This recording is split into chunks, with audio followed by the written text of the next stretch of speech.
You are now listening to Mr. Z Blackneffect.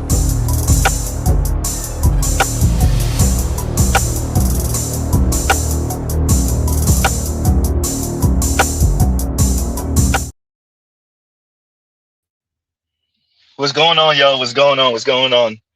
Like, share, subscribe, hit the super chat on the way in.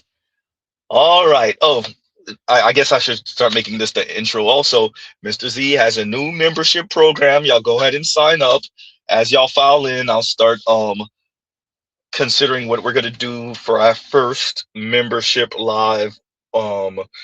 So we'll get to that. Just waiting for more people to subscribe to that, and we will get underway.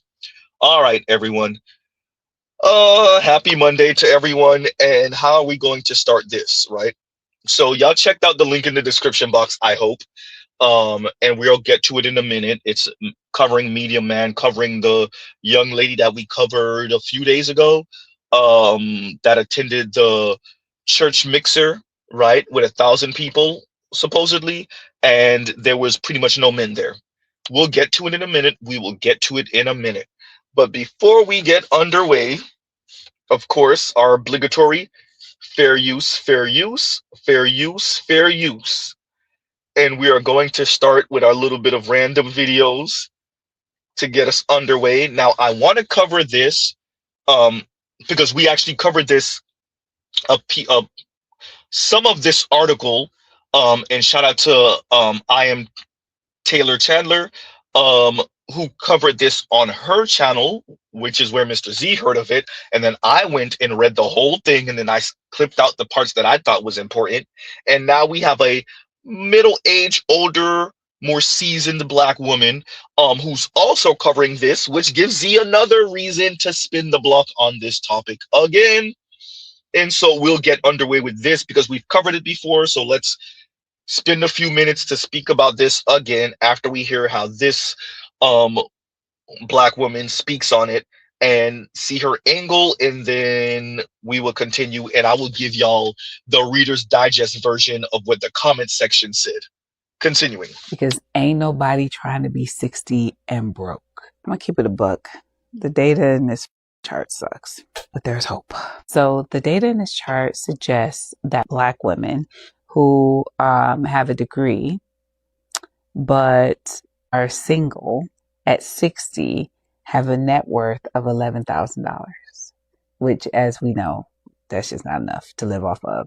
Whereas if you're married and have a college degree at 60, you have a net worth of around $424,000. And the reason why I say this sucks is because I don't particularly like something that is beyond my control to be able to impact the quality of my life. Like, it's literally not within our control if we're married at 60. I mean, we have influence on that, but it's like, it's 50-50. Like, it takes two to tango. And so that does suck.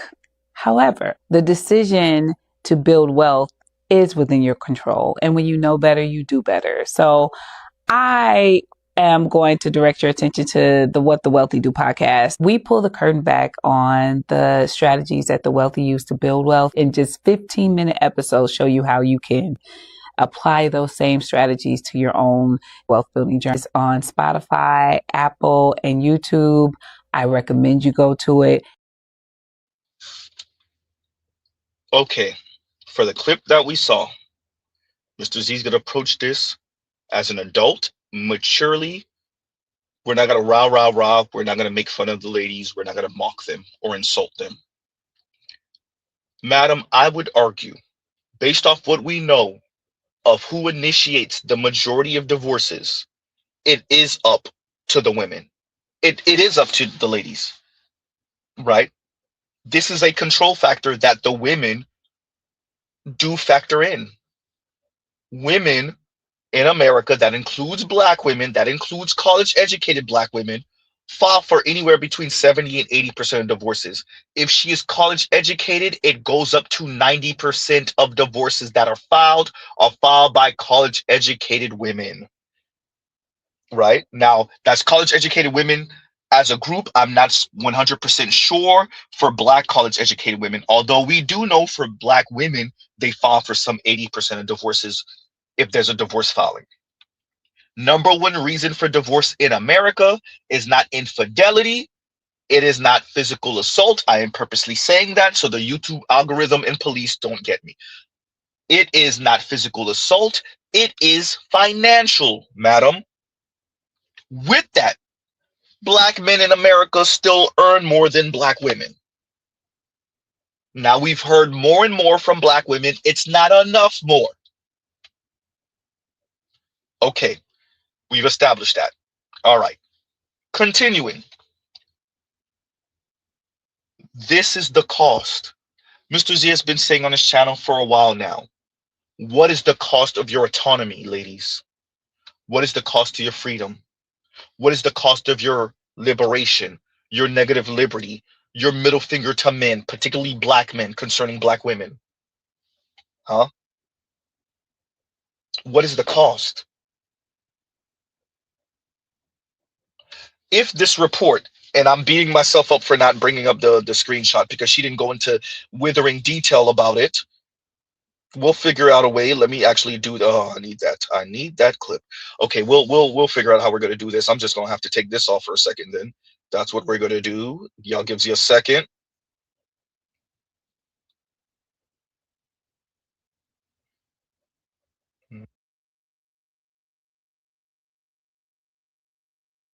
Okay, there we go. It'll be coming up in a minute. Madam, what is the cost? There we go. These findings are supported by data showing that Black women solo agers nearing retirement are at higher risk of becoming old and poor in America, with median wealth for single college-educated Black women older than age 60 being significantly lower, $11,000, than that of married Black women, $424,000, or unmarried white women, $384,000 in the same age and educational bracket. Now, why that matters? If we appreciate that the system is anti-Black, if Black women are to believe that intersectionality is a factor in their life, them being Black plus woman, right? We're not even factoring in sexual orientation and whatnot.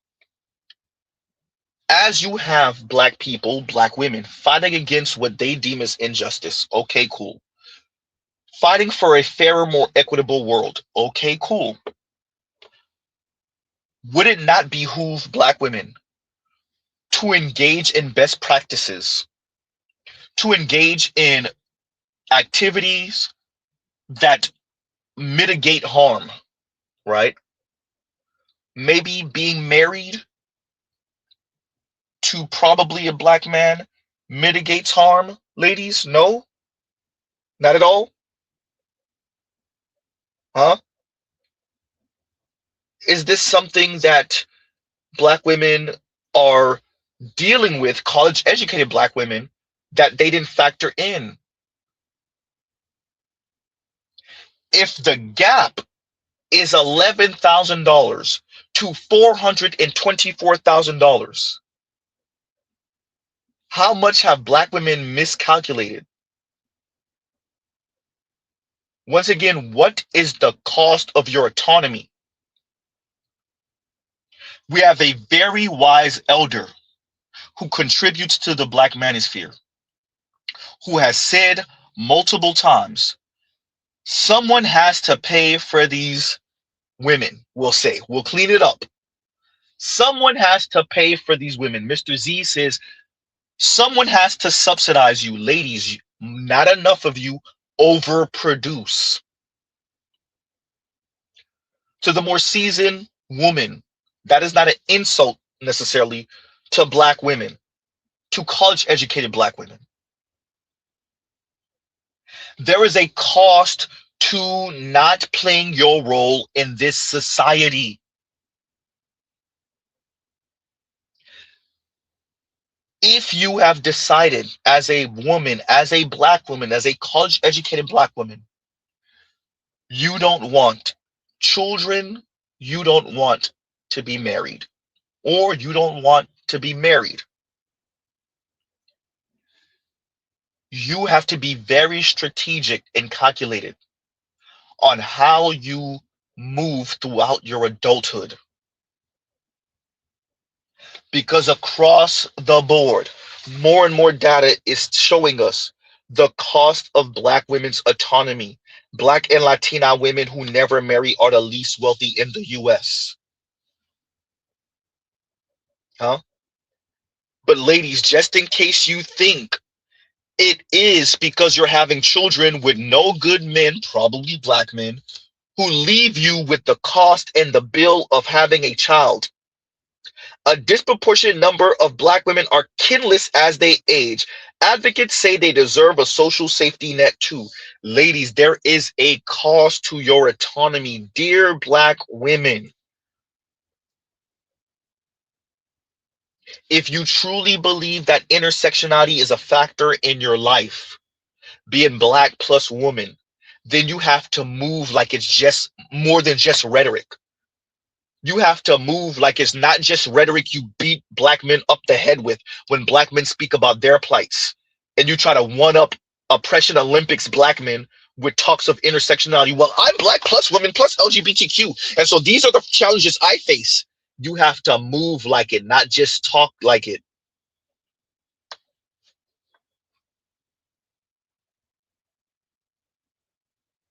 Or you will find yourself priced out of living at least a comfortable life as a senior Black person in America, and that is a very ugly way to live.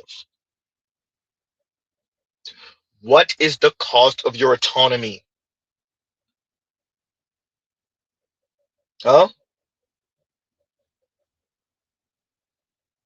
What is the cost of your singleness? What is the cost?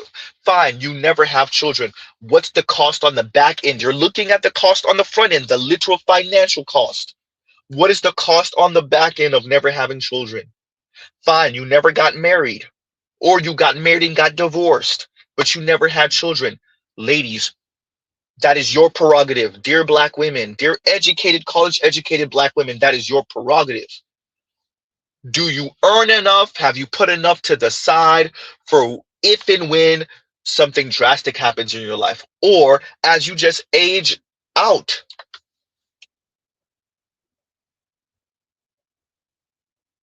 This is a mature conversation. This is the angle. Can you afford your life? Fine, your parents are leaving you a nice little nest egg. How much of your life is going to be biting into that throughout your life? You are 37, 38, 39, 42 years old. Your mother and your father have passed. They left you a nice little $250,000. You're one of the rare Black people that's being left something real. They left you the house. The house is worth $450,000. You currently earn $62,000 a year. Mr. Z is being very generous right now with the numbers because most Black women are not going to be left no $450,000 house, and most Black women don't earn $62,000 a year. But fine, to be honest, to be generous, ladies, you earn $62,000 a year. You sold your parents' home, or you're renting it out, and yet your lifestyle is that of an $85,000 a year earning person. Your bills come up to $85,000 a year. How long before you eat through that money that's left over? Huh? How long before you not only eat through that money that's left over, how long before you retire? Like I said, you are 42. You're not going to take early retirement. You're going to try to go all the way to 67. What's going to be left? Mr. Z's not even a financial planner. Mr. Z's a community college dropout. Huh? Hysterical troll, right? This is simple math. Yes, it might be depressing. Yes, it might feel or look morbid. What do the numbers say about your own life? How much does your life cost? Huh?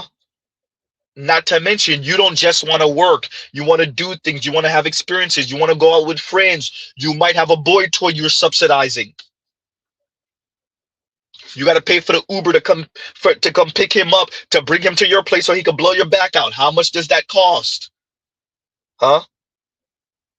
You might pay a car note here and there. How much does that cost?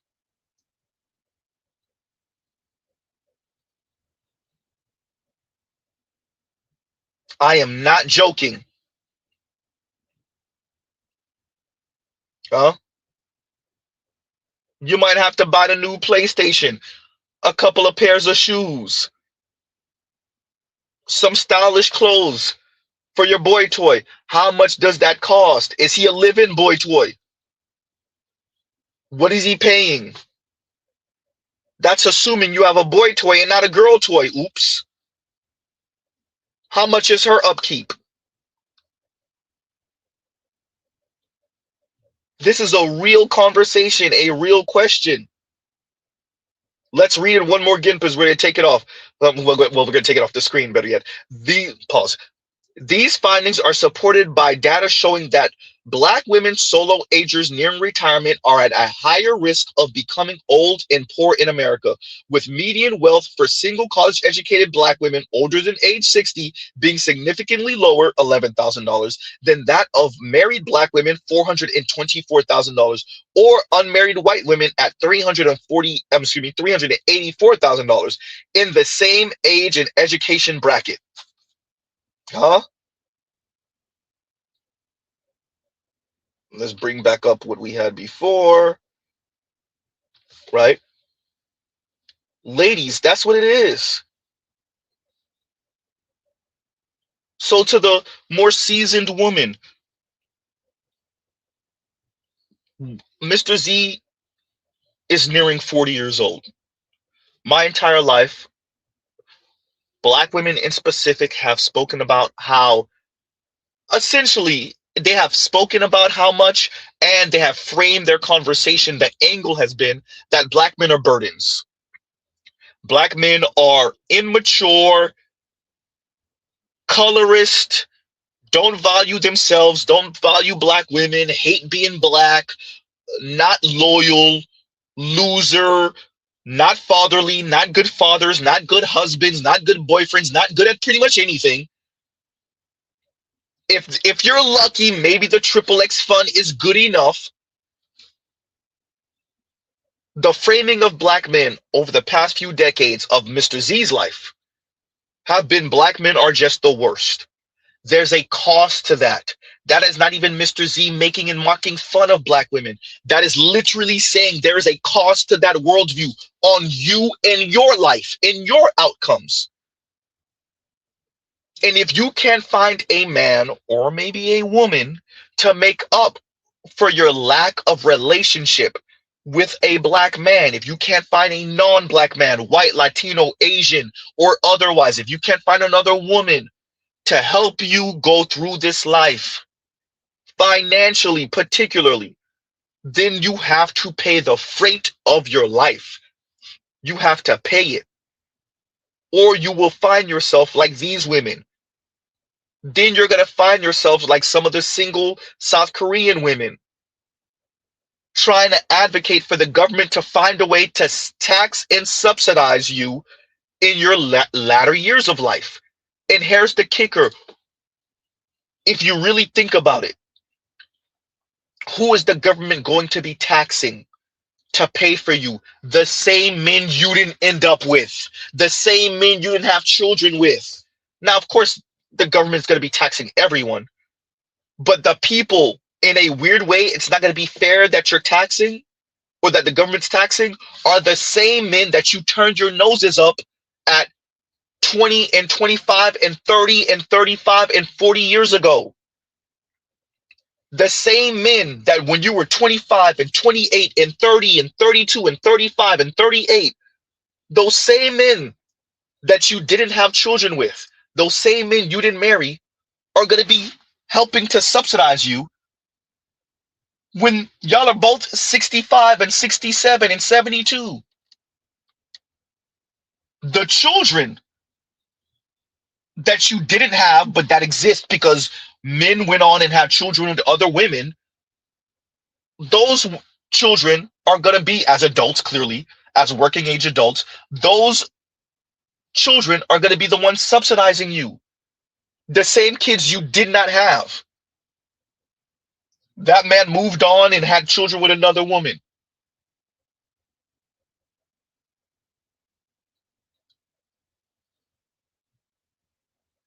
Is that not selfish? Ladies, if you're not doing the social math, if you're not doing the math of your own life, if you're overspending, if you have nothing in savings, this is a habit that you didn't fix. It goes on for decades. What do you think? Life cost.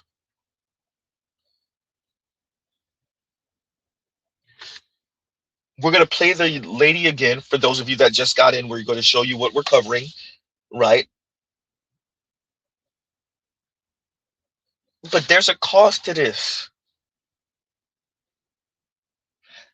Ladies, dear women, dear black women, dear college educated black women, you owe black men nothing.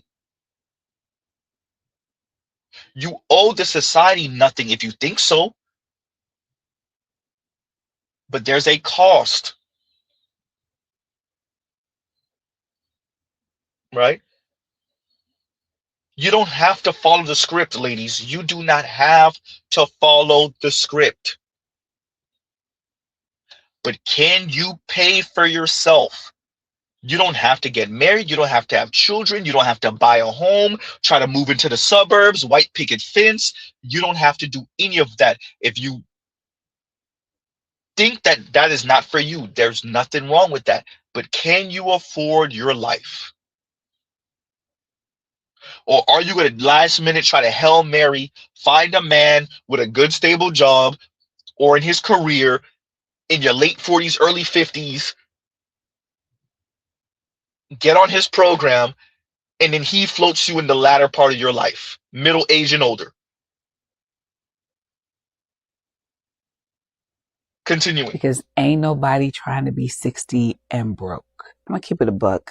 The data in this chart sucks, but there's hope.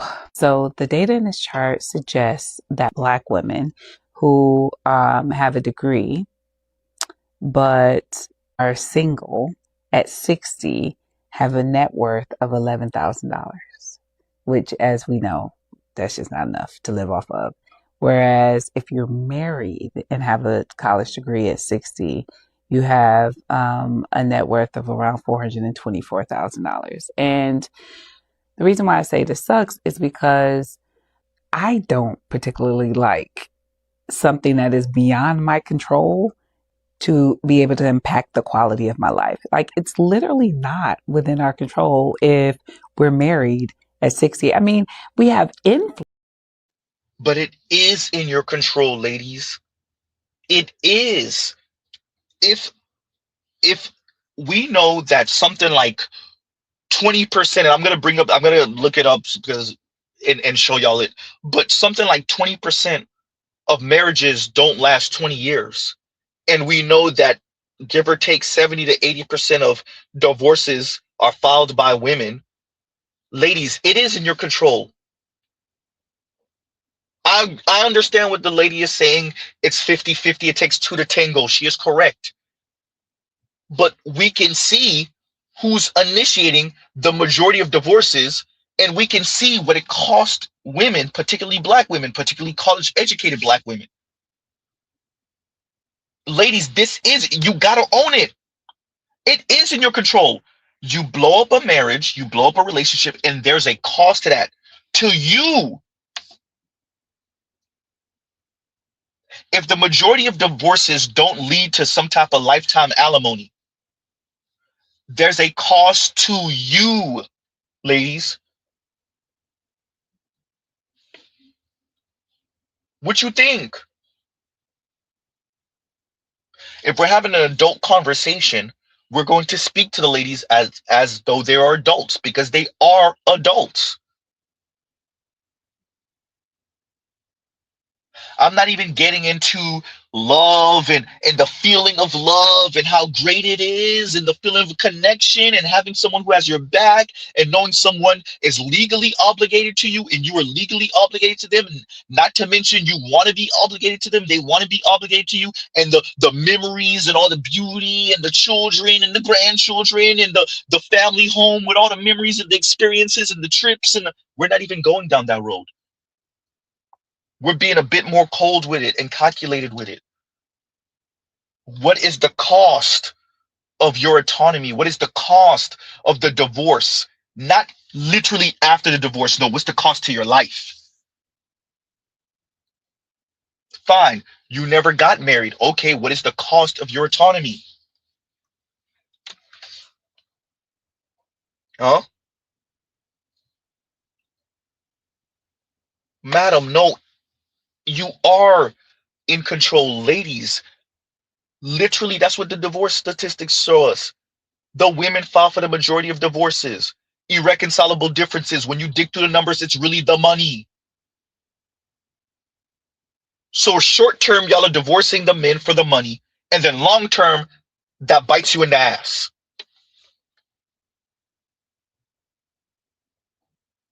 You divorce men for infidelity, understandable. You don't have to be around if he's cheating. That is your right, that is your prerogative. But it costs you in the long term. Men still earn more than women, including black men. Working black men earn more than working black women on average.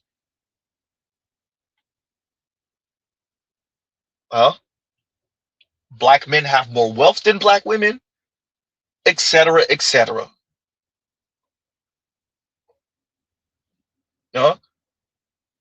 Black men have 21 cents to the white man's dollar.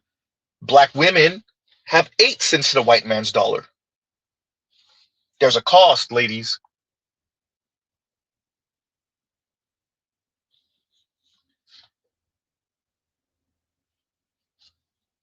Ladies, you're the ones filing for divorce. You don't owe the men not filing for divorce. You might have owed your ex-husband, but okay, fine. You don't owe the men not filing for divorce, but can you afford your life now? Continuing. Because ain't nobody trying to be 60 and broke. I'm going to keep it a buck. The data in this chart sucks, but there's hope. So the data in this chart suggests that Black women who have a degree but are single at 60 have a net worth of $11,000, which, as we know, that's just not enough to live off of.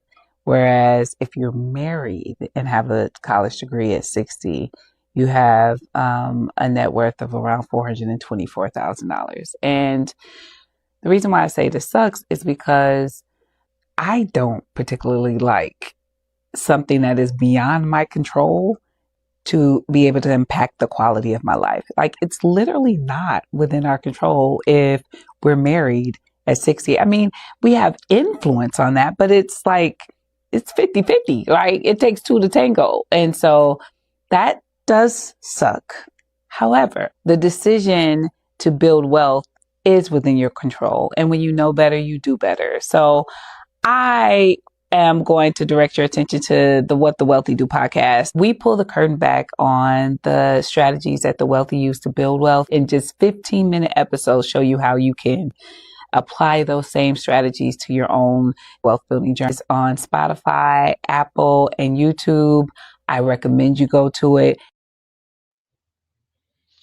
And Gilgami says, that graph shows that their undergraduate university education has little impact on their, I think you meant to say, on their net financial wealth when compared to their non-university counterparts. So someone sent me a clip earlier. I clicked it. It's in my history. I didn't watch the whole thing.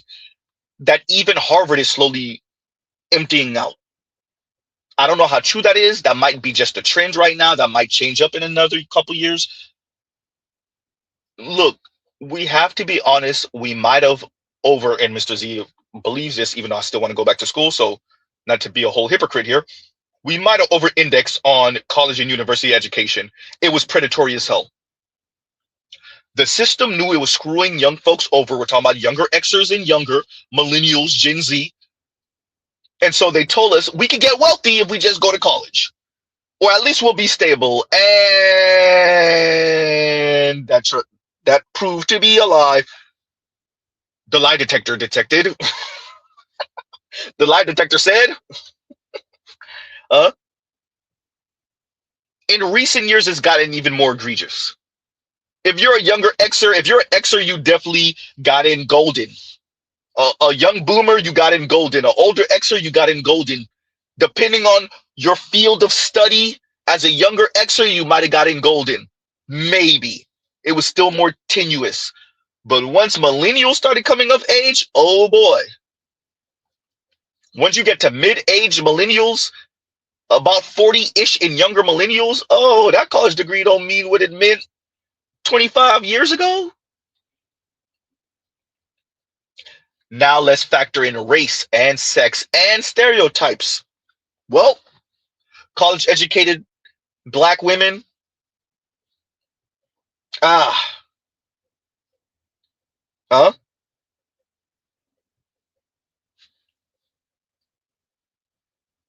So yeah, look, you can't make up for not having men participate. You can't, as a society, as a country, and for individual women, the masses of you, we're not talking about the outliers, we're not talking about the women who got into STEM and then they came out and they started working for Google or Facebook, making 185 walking in the door, 155, 125 walking in the door. We're not speaking about the outlier women. They went to MIT. They started working for Boston Dynamics or something, walking in the door at $200,000 or something crazy. We're not speaking about the outliers, the actresses and the actors and the athletes. Huh? We're not talking about Sha'Carri Richardson with a Nike deal. Your everyday woman, your everyday black woman,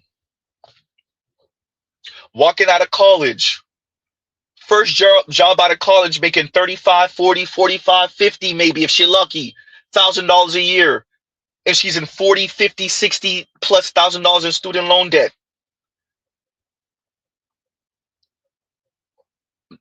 That doesn't include her apartment if she has one, with a roommate, and her car note if she has a car note.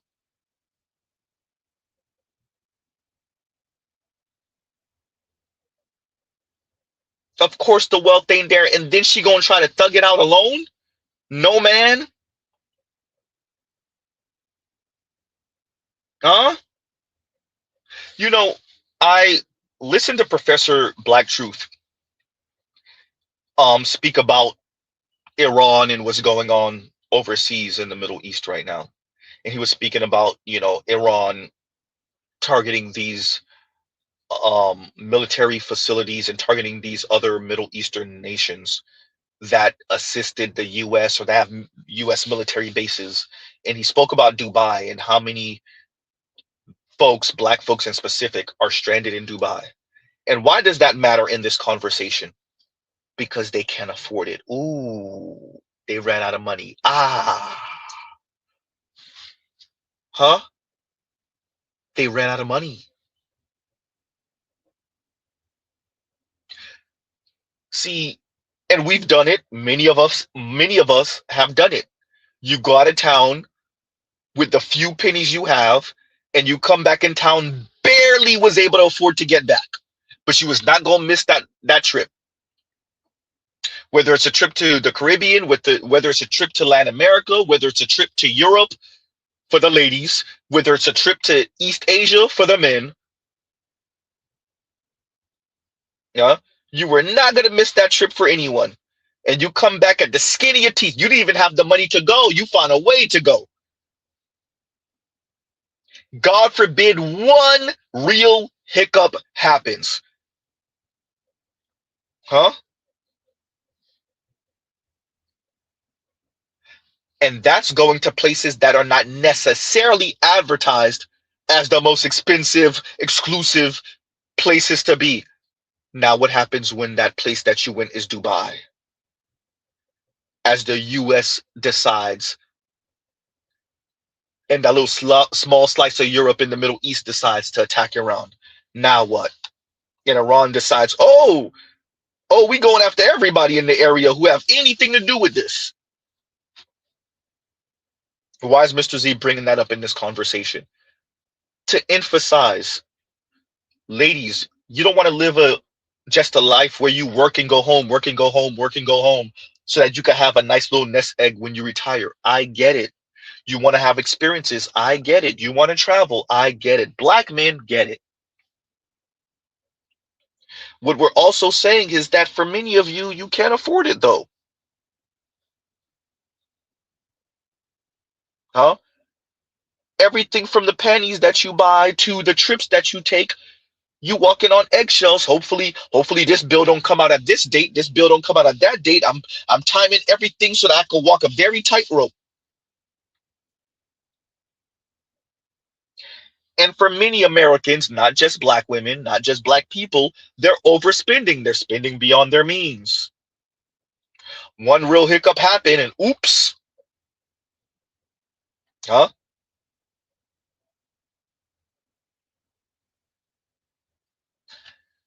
And for many of the black folks in particular in Dubai, the US, the US, Iran, small slice of Europe, and the Middle East issue is the hiccup. Huh? That is the hiccup. You don't have to care about what society thinks, ladies.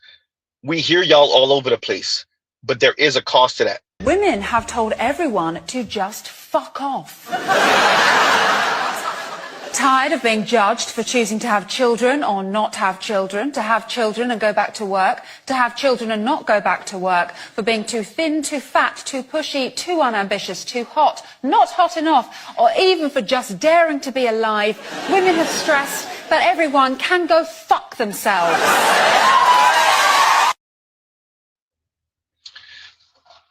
And it sounds good, and I get it, ladies, but you live in a society and men have to play a role also. The fascinating thing about being a man in this society and listening to women drone on, and I know that was a white woman speaking this way, is that we speak as if the requirements are simply on women. Women are the only ones made to conform. Women are the only ones told to play a role. Women are the only ones that are told to play, to read out your script, play out your role. The men aren't, which I think Dr. Richard Reeves and Dr. Scott Galloway are out there doing. Huh?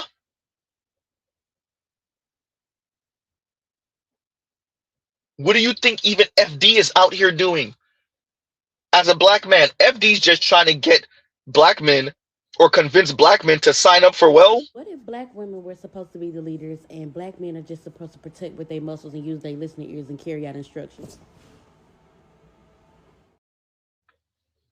either way, men are also told to play a role. And guess what, ladies? Instead of just talking about it, more and more men, more and more young men have said to society, F off. And the society is collapsing. And ladies, you're feeling that.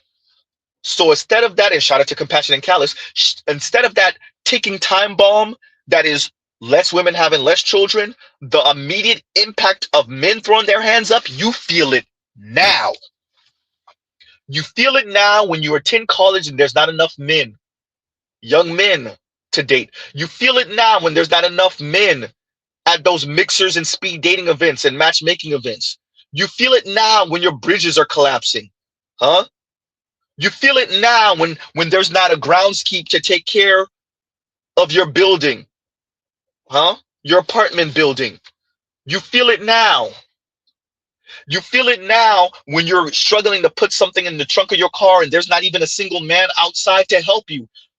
There's not even a single man outside to look at you and say, yeah, I ain't gonna help her. You don't even get the benefit of that.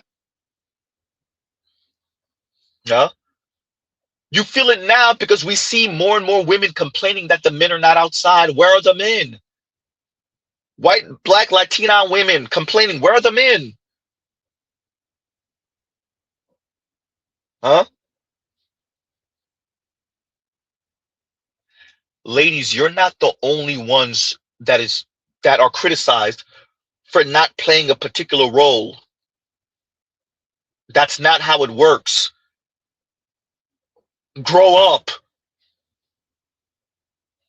You are not the only ones told, though, no, you're going to play this role to maintain society and to maintain you. It's a whole lot of adults, women, a whole lot of adults. I don't want to do that. I don't want that. I'm not going to do that. I'm not going to do this. Ladies, you don't have to care about society. There's a cost to that. You could stick your middle finger up. There's a cost to that. And you will incur the cost. You know, Mr. Z might have random because it looks like about 1%, 1.5% of my listeners are women. Shout out to you ladies, right? 1% to 1.5%. Sometimes it go up to like 1.9% of my listeners are the ladies. Ladies, if you're listening and you disagree with Z, or you say, yeah, there's going to be a cost to that, but I'm not going to have to pay it. Oh, no, you will. Huh? Oh, no, you will.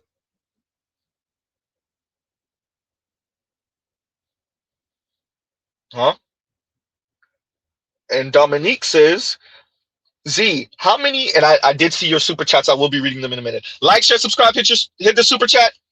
And Dominique says, Z, how many of the participatory, there we go, men do you think even care about being shamed? Well, there's about 7 million men from last time I checked. Men out of work. I think I can't remember with the author, the white dude that covered this, but about 7 million men. But you say how many of them care about being shamed? All of them, almost. Just about all of them. And just about all of them you can bring online. None of these men, I would argue, and I'm talking about a cross race here, you couldn't bring in if they had an incentive. What's the incentive for your average man? The off chance at some reluctant vagina, some overweight reluctant vagina?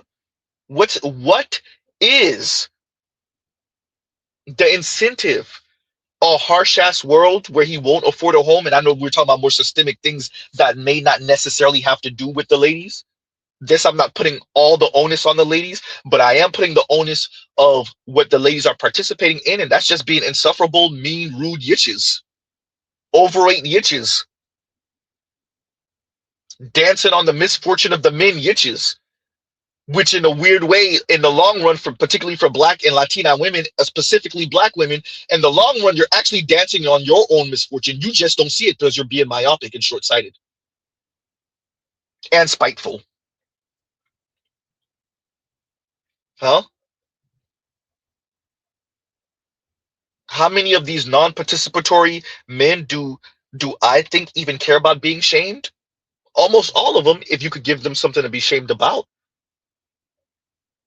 Ain't no shame if I'm not gonna win anyway. If my brother, who did it the air quotes right way, still end up getting divorce graped in court by his ex-wife. Huh?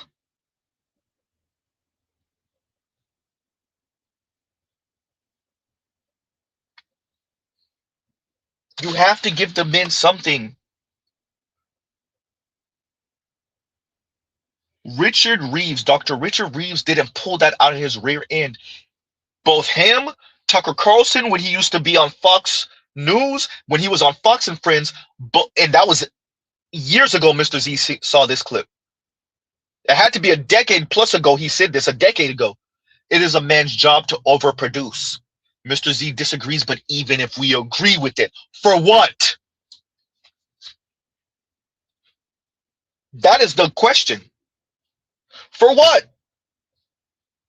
For the women who are not going to have our children? For the women who are going to divorce us? For black men, 5 years. For non-black men, 8, 10, 12 years? For what? It's a man's job to overproduce. For what? For who? A society where we can't afford a home or we can barely afford it. We're scraping by our teeth. We're talking about overproduce. We're overworking so we can afford the house that the wife is still going to divorce us and try to take at the end of the marriage. Oops. For what? Huh? So yes, the men can be shamed, but you got to give them something to be shamed about if they're not playing the game. I would argue the reason why the young men are not playing the game is because you took all the incentives off the table. As KMS has said, there's too much pain in the system. What's the punishment for the men?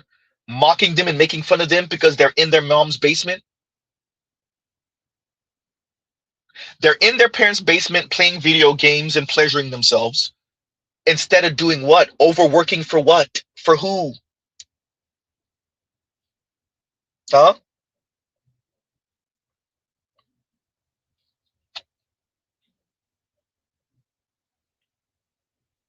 I would argue, Dominique, yes, the men could be shamed, but you got to give them a script. You have to give them a reward for playing their role, and you have to lessen the punishment. There's too much pain in the system across the board. The losers are not going to want to be winners if the winners are losing. Z, say that again.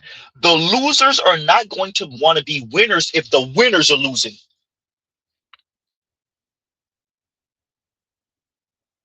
If the only people really winning are the extreme winners, that's upper middle class and above, then what are you giving the losers to aspire for? And when I say losers, I'm not being mean to men. I'm not calling all men losers who are currently losing. I'm saying they're currently losing. And if you don't want them to be complacent with being losers and losing, you have to give them a reward for every step of the way. We're not saying to give them a gold trophy for just having a job. But what we are saying is you have to lessen that burden. To increase aspirationalism, you can't tell them either you have $250,000 a year or more, or you have nothing. If you're not making $250,000 or more, then you're a loser. Kill yourself. It's not an incentive. Oh, and that woman, that air quotes partner, she reserves the right to blow that relationship up or that marriage up at any moment, and there will be no social consequences. And whatever consequences she will feel, she'll feel it 4 and 5 decades later if she don't couple up. It's not an incentive for the men. It's not. The young men may not be able to articulate it the way Z is, but they're showing you through action. What's the incentive? Shout out to Real Talk with Yanni. No, Real Talk with Yanni, you're earning good YouTube money. It's not what's the incentive for you. What's the incentive for the masses of men to take care of women like you that don't earn nothing like what you earn but got the same attitude? What's the incentive?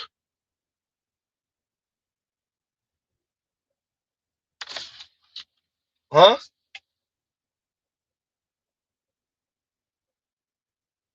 That's a real question.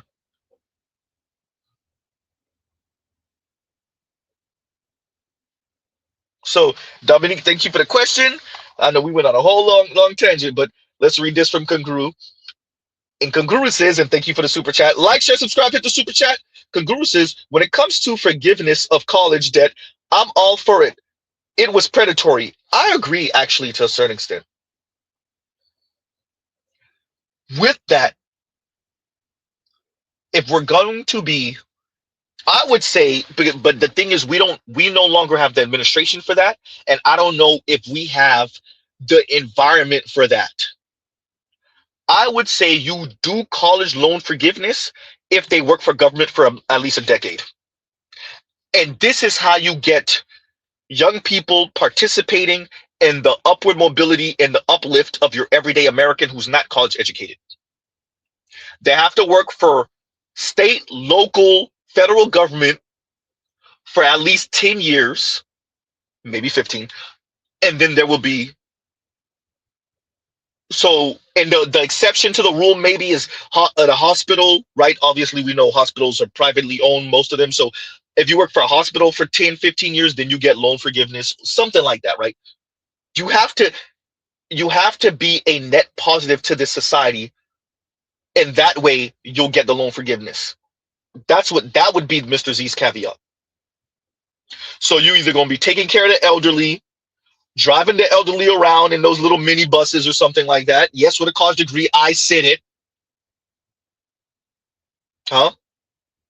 Doing checkup on the elderly or doing childcare, whatever the hell, whether it's preschool, whether it's elementary school as a teacher, whether you like what they have in France, where you teaching mothers how to take care of their babies and properly breastfeed, and you showing the fathers how to hold the baby's head upright, showing them how to clean the children correctly. You do that for a decade with college loan forgiveness. Whether it's civil engineers or something, you over here working on roads. Yes, I said it. Yes, some of you college educated, yes. Or you work for local government, keeping up code on buildings. You checking the restaurants for all type of whatever the hell, huh? The roach coaches and all that. Thank you. This is what I'm saying, Vince. Community service-based forgiveness.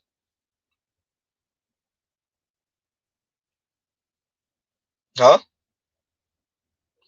Dominique, you asked some really good questions. I'm gonna get to that in a minute. Let me finish with Kunguru. Let me finish with that's a good ass question. I already have the answer, by the way, right? As Kunguru says, like when it comes to forgiveness of college debt, I'm all for it. It was predatory. I agree. What I'm saying though is, if for us to rectify that and still have, because this is the thing, I don't want college loan forgiveness and you just get to run off with the bag. No, if the tax-paying Americans have to bail you out, then you're gonna do for the tax-paying Americans. You don't just get to get your college loan forgiveness and then you just get to run off with the bag. Nope. No, you're gonna do. Now, under the Trump administration or a Republican administration, that's a little bit more difficult because they want to shrink government. They want a smaller government. Really, what they want is a government that only works for the elites. So it's difficult to get what Mr. Z is saying passed, especially with modern post-Reagan or Reagan post-Reagan Republican Party. And even, quite frankly, with Bill Clinton plus this third-way neoliberal Democratic Party, it'll be difficult. But if you get an AOC in there and you really push her, maybe you could even push a Kamala. I doubt it, but still. But if you get a progressive, if you were to have a Bernie, oh, you could have pulled that. You could have pulled that if you had a Bernie, right? Yeah. So this is something to consider. And thank you for the super chat, Kunguru. Thank you for the super chat. But y'all gives you a second. Y'all talk amongst yourselves.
And we're back, right?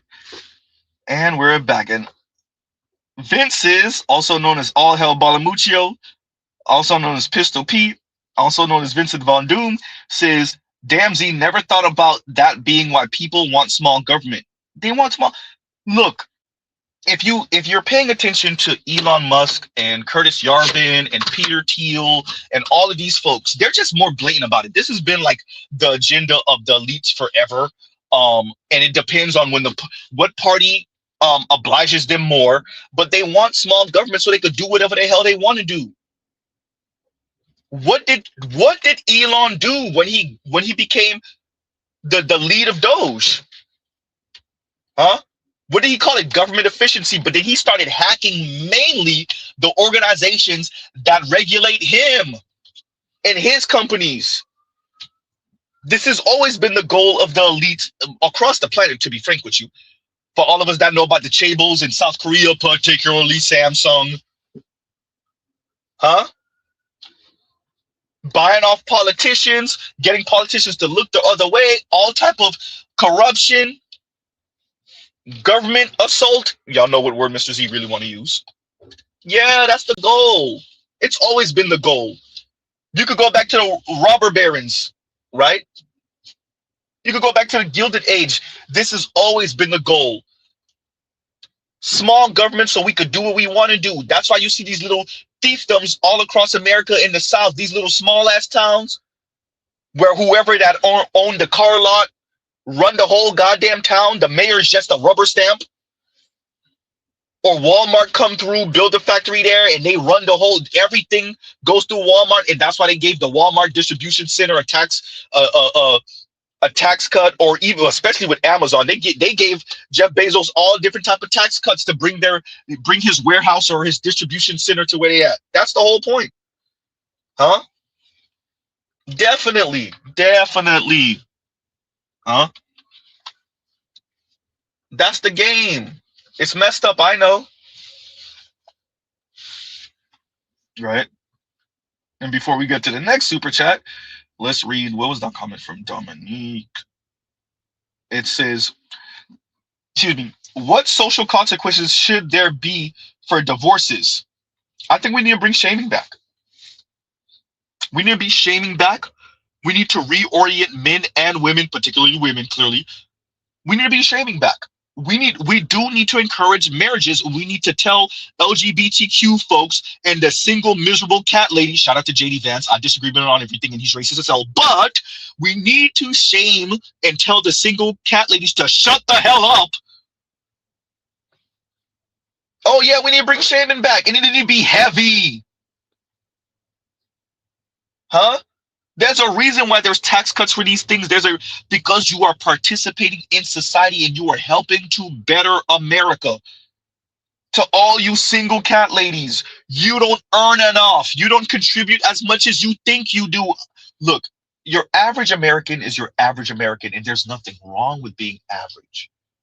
But when you are an average earning, average income, average ass woman who we gonna have to take care of after retirement, you never had kids. You never got married.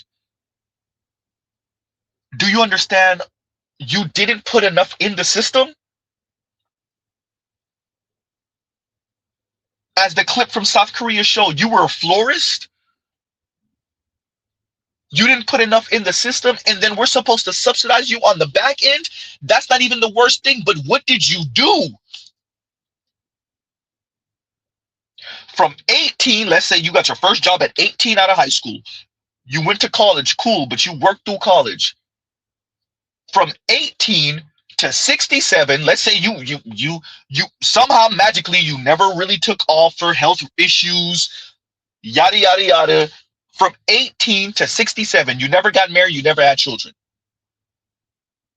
How many decades is that? 28, 38, 48, 58, 67. So we'll say 68. That's 50 years of working life.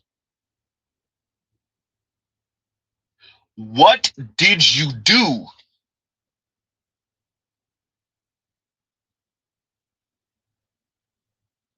Did you put enough in the system? Did you do enough for people? Huh? Okay, you want to talk about private. Did you do enough for the company that you work for? That was a net benefit for the company and for everyone outside in general society. Because if the most you ever earned in your entire working life was 45,000 and that was a lucky year, whether college educated or not, you never had children, you never got married, so you was never on a man's program and made his life easier. What did you do? Huh?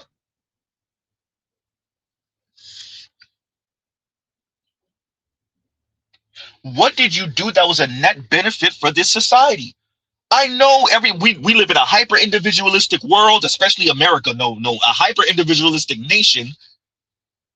Negative liberty all over the place, especially black women. Okay, fine. No wonder black women are so community, community, community. Is community just in case of emergency break glass community because I messed up?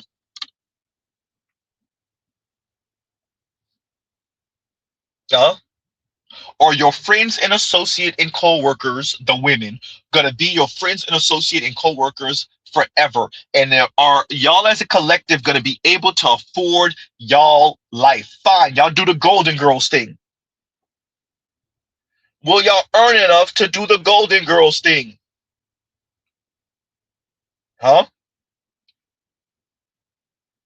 That's a real question.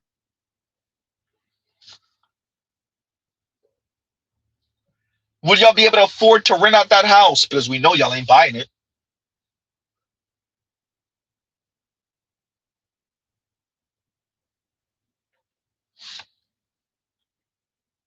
So to Dominique, I say shame, bring back shame, and be honest. Be honest with American people. Look, ladies, you don't earn enough.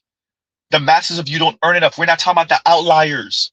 The masses of you don't earn enough. You are a net negative. Ooh, god damn.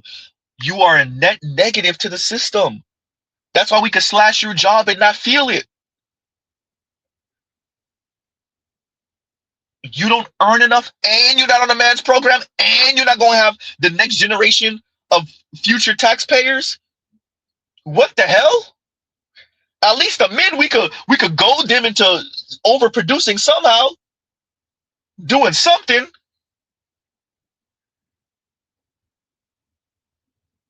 And because of our current framing of men, women, we could insult the men. We can't even insult you. So we're just supposed to be mum's the word, quiet on how much of a net burden you are to this society. And how many of your jobs are BS jobs? As what was the guy's name, the author? I think it's Robert Perkins, BS Jobs, if I'm not mistaken. I'm not. No. That's the brother with dress. That's Cynthia. Not Cynthia. Sinji's baby daddy. Wrong Perkins. Let me make sure I give y'all the right name for that. Y'all give me a second.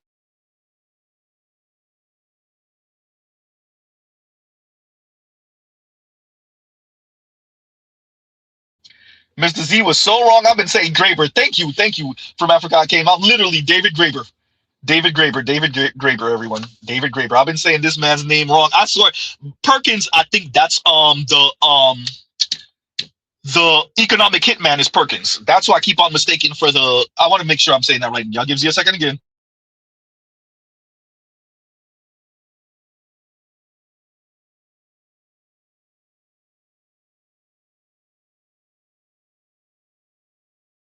Yep, I'm right. John Perkins. That's who I was mistaken for the BS Jobs guy. Yep. See, yeah. John Perkins is the economic hitman. That's the economic. So for those of you that never, I'm gonna have to go over that, but like do a little light overview. I'm gonna try to find a video that does the little overview so we can have that conversation eventually on my channel. That might be a members one. That might be a members one. We might put that in the members category, right? Yeah.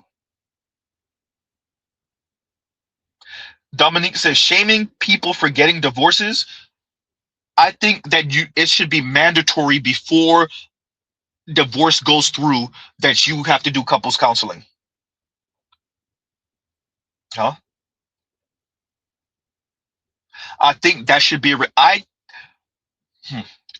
What I am saying, Dominique, is there are plenty of luxury beliefs that we have engaged in over the past pretty much 2 centuries, 3 centuries, but that definitely we engaged in over the past 50, 60, maybe 70 years, but definitely 50, 60 years, that no long it's you can't engage in that anymore in the West and in America specifically. The cost is too high.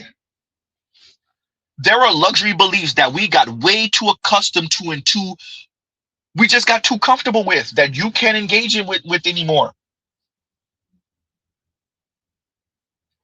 And frivolous divorces and frivolous, meaningless relationships or situationships might be that. And maybe you can engage in this if you earn enough, or if y'all do, okay, fine, ladies, if you do have community, if you have the type of community, friends, family, network, where you be good financially no matter what, and you have the type of, maybe you can engage in that type of life. Huh? But can you, as a working class woman making 30, 40 some odd, 50 some odd $1,000 a year, can you afford to live that? Frivolously divorced for he left the toilet seat up one too many times. Huh? Hurt your feelings once or twice. We're not talking.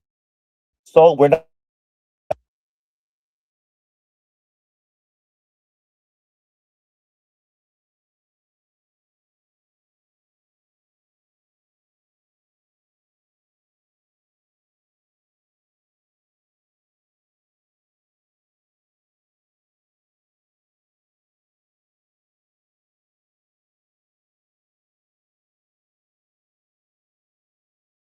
And we're back.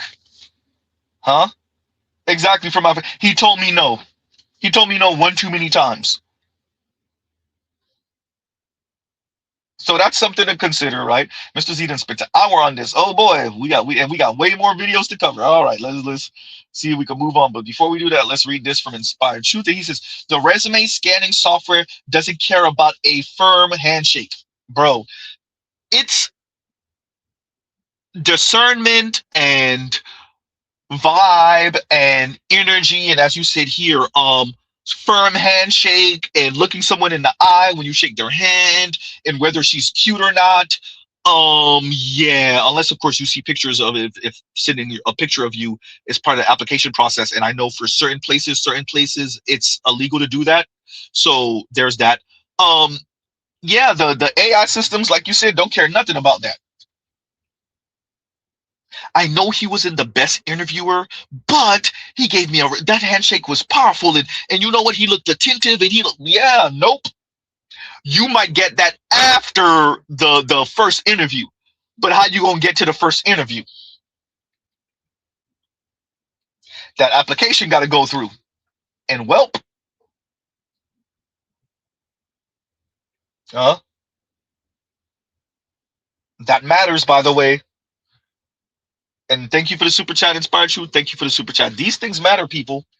These people playing a real dangerous game with our future, huh?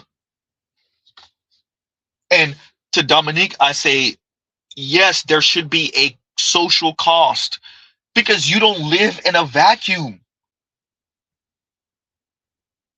right? You benefit from this society too. You benefit from the tax codes. You benefit from property rights. You benefit from intellectual property rights, right? You benefit from your collective citizen appreciating rules, norms, right? You benefit from that. You benefit from air quotes safe spaces. I know. The school system, the taxes for the roads, huh?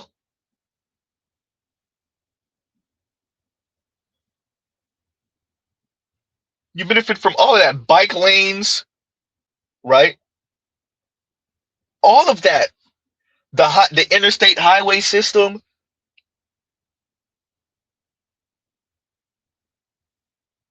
All of these things you benefit from. Social programs, as much as they've been shredded,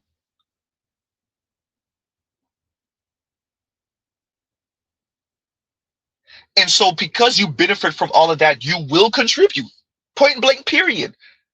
In the era of thinking you just gonna be lax and do whatever you want to do and not contribute, it's over. Huh? Hysterical, Trill. But the USDA is also a thing. Huh? Drug regulations, all of that. The FDA, Food and Drug Administration, you benefit from all of that. And so to think that the society who and there's something to be said about these predatory systems that don't care if you married or not, and they're gonna make money off of you anyway. That's true. There's something to be said about that. That needs to be corrected and fixed. With that, to think you just gonna be all willy-nilly doing whatever you want and saying F the system, F society, when literally you are a product of the society. You are a product of the system for the good, bad, and ugly of it. And so to turn around and say F this system while you're benefiting from it, huh? The company you work for exists the way it does because it was allowed to have a certain intellectual property right. It was allowed to grow. It wasn't hostile takeover from another company attempting to be a monopoly. And yet you saying F society? I'm not gonna play my part. Okay, you work for local government, you work for state or federal. That goes without saying. You're benefiting from your everyday taxpayer who funds these programs. Huh? It's one thing to say we need to fix and better systems. It is one thing to say this no longer serves us. We may not need to engage in this anymore. And then we have the conversation, we have the debate, and we move on. But it's a whole different thing to say, no, I'm just going to do what I want to do. Huh? So, something to think of, right? And for those of you that were wondering, what were we responding to over the past little bit? I'm going to play the clips back to back, and we will continue. Because ain't nobody trying to be 60 and broke. I'm going to keep it a buck. The data in this chart sucks, but there's hope. So the data in this chart suggests that Black women who have a degree but are single at 60 have a net worth of $11,000, which, as we know, that's just not enough to live off of. Whereas if you're married and have a college degree at 60, you have a net worth of around $424,000. And the reason why I say this sucks is because I don't particularly like something that is beyond my control to be able to impact the quality of my life. Like, it's literally not within our control if we're married at 60. I mean, we have influence on that, but it's like, it's 50-50, right? It takes two to tango. And so that does suck. However, the decision to build wealth is within your control. And when you know better, you do better. So I am going to direct your attention to the What the Wealthy Do podcast. We pull the curtain back on the strategies that the wealthy use to build wealth. In just 15-minute episodes, show you how you can apply those same strategies to your own wealth building journey. It's on Spotify, Apple, and YouTube. I recommend you go to it. Women have told everyone to just fuck off. Tired of being judged for choosing to have children or not have children, to have children and go back to work, to have children and not go back to work, for being too thin, too fat, too pushy, too unambitious, too hot, not hot enough, or even for just daring to be alive, women have stressed that everyone can go fuck themselves.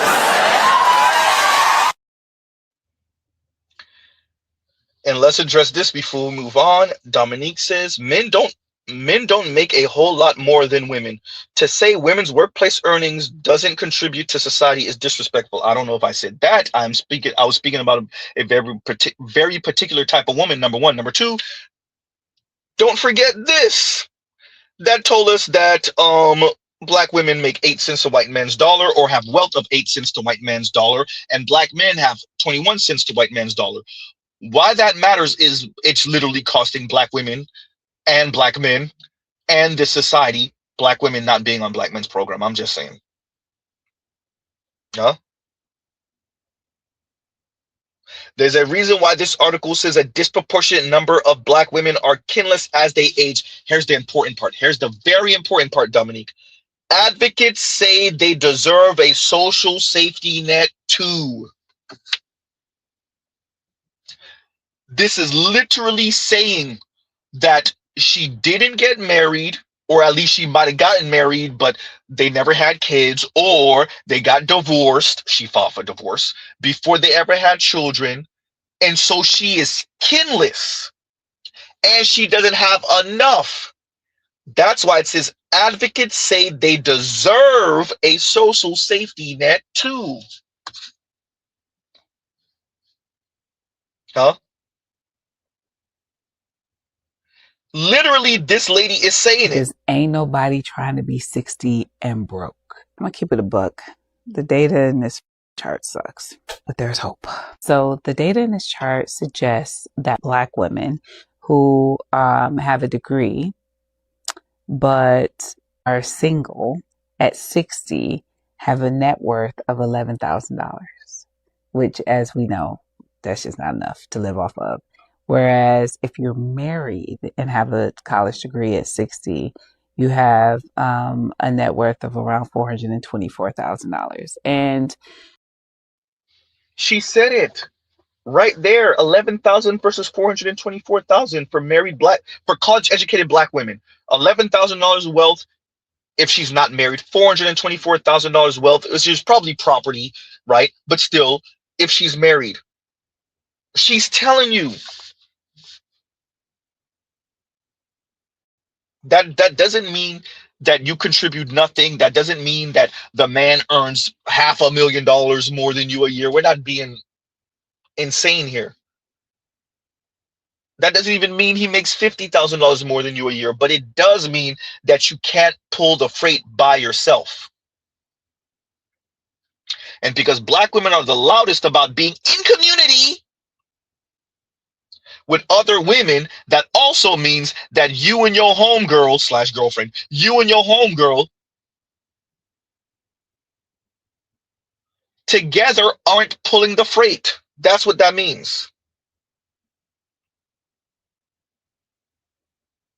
And Dominique says, this is why you vote for progressives and tax the rich. I agree with that to a certain extent.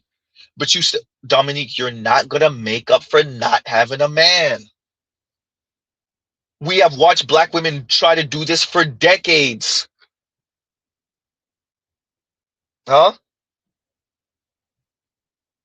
You're not going to make up for not having a man. You could tax the rich as much as you want. You're not, especially now with a waning US dollar, with a multipolar world.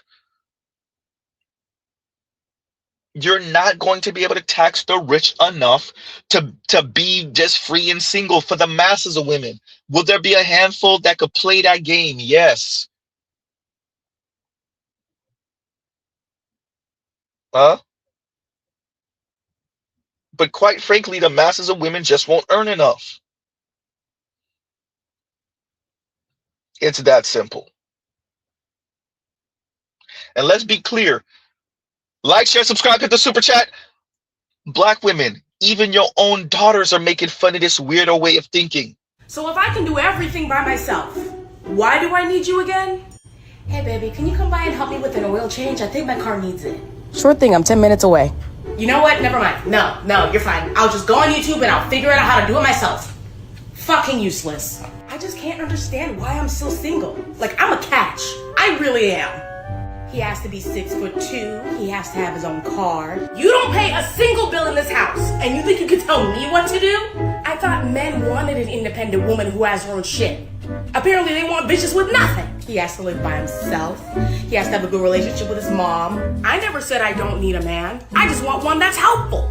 Oh God, no kids. No kids. How much do you make a year again?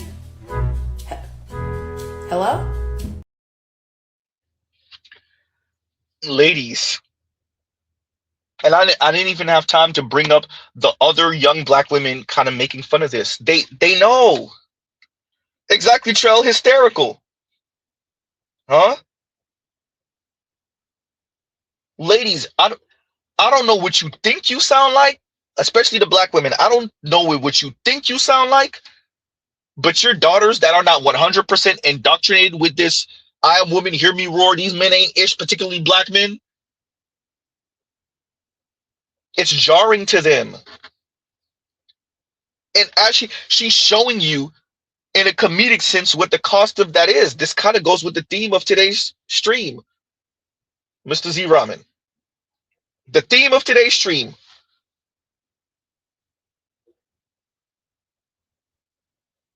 She's showing you what the cost of this is. Huh?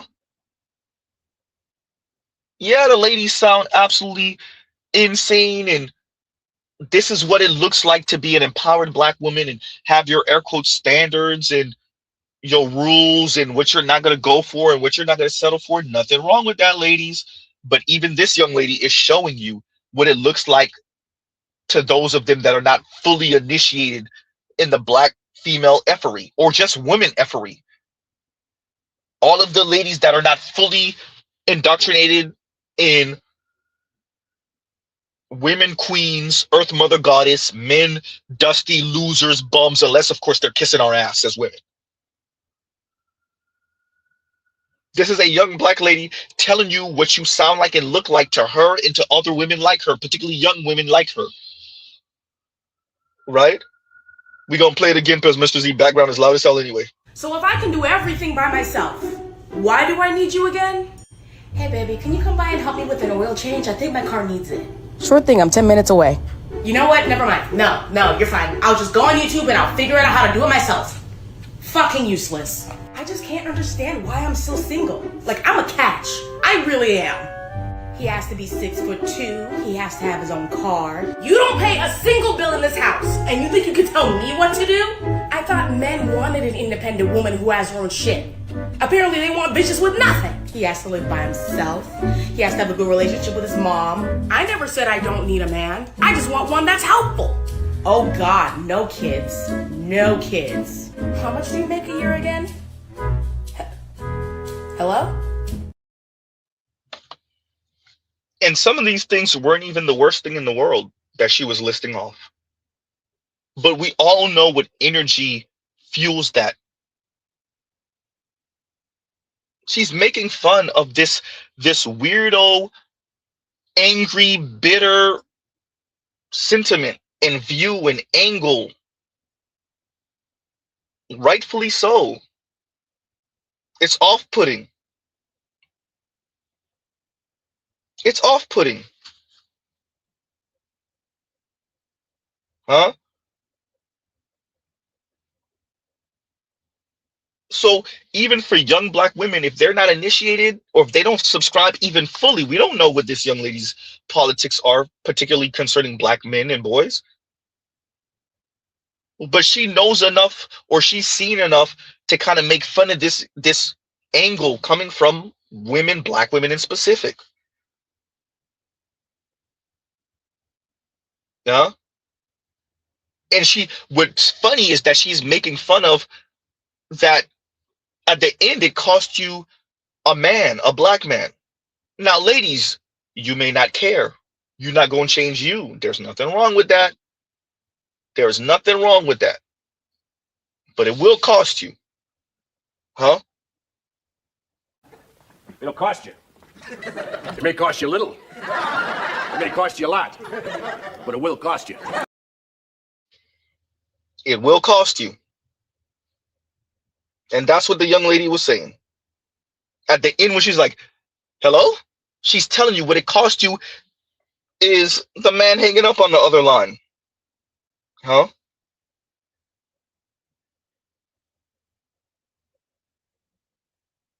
Dominique says, how many men can afford a lifetime of independence? More than women. I'm not even trying to be funny and snarky and roast. Particularly for black men. Men subsidize women. I don't have exact numbers for you on that, but more than women. That's why single white men have more wealth than single white women. Single black men have more wealth than single black women. More than women. Huh? And we know not only do black men earn more, they have more wealth. See, yes, black men earn only $5,000 more on average per year than black women, but black men still somehow manage to have 21 cents to the white man's dollar of wealth compared to 8 cents to the white man's dollar of wealth for black women. How is that possible? How is it possible that black men somehow only earn $5,000 on average more a year than black women, but yet have nearly 3 times the wealth of black women? So give or take for the black community, how many men can afford a lifetime of independence? For working black men and for working black women, black men can afford 3 times more of independence than black women can. And that might be enough to be, well, independent. Huh? Mr. Z is not begging. Black women, you don't have to be on black men's program. But you could stop the slander and the character assassination of black men when you are not on a black man's program. That's the part that black women find impossible. When you're going through it as an adult, as a 40-plus-year-old, 45, 50-plus-year-old, and you never got on the black man's program, whether you were married or not, whether you were single, whether you had a kid or not, you never got on the black man. When you're going through the struggles of life, the financial struggles in particular, remember that this is the cost you incur for not being on a black man's program. Mr. Z is not begging. Look at the black manosphere. Look at black men in specific. Black men, for the most part, are not begging, particularly younger black men. But y'all could chill out with the character assassination on black men, especially on mainstream media and on social media, but you can't. The ladies can't. Right? Yeah. Huh? And it doesn't end there. Wanting women to continuously pump babies into an incredibly hostile world that does not care for either the mothers or the children is insane. Of course the fucking birth rate is dropping, bitch. People can't even afford their groceries. They can't afford their rent. And young men who are told that they are worthless unless they can make enough money to support a family are absolutely furious because there's no way to do that. And the reality is that the reason that corporate America and the governments are upset about this is because it leads to too few workers to feed the meat grinder of capitalism. We have no system in place to support the aging population as it stands now. The system is you have to take care of your abusive parents while they die because the government isn't going to do it. And otherwise, there's just going to be a lot of homeless, elderly individuals in the streets. And the reason why it's 30-year-old women and younger who are childless versus millennials having the same number of children as the youngest boomers is because we were fed a line of bullshit. As millennials, I fully believed when Barack Obama was president, I believed that the world was going to continue on its path toward progress. I believed that science and medicine were going to continue to solve our problems. I believed that we were moving into an era of social evolution, more equality, not less. I believed that the whole world was fighting against oppression. Why the fuck did I believe that shit? I don't know. Because I'm an idiot, but that's not the point. The younger generations actually see shit. Unfortunately, for better or for worse, they see it for exactly what the fuck it is. So they're not bringing kids into this fucking prison planet. Why would you do that? In fact, 90% of the pain that I personally feel about what is happening right now is because I have a child. It is the crushing weight and guilt of the fact that I brought a little girl into this bullshit fucking world. And I have no idea what her future holds.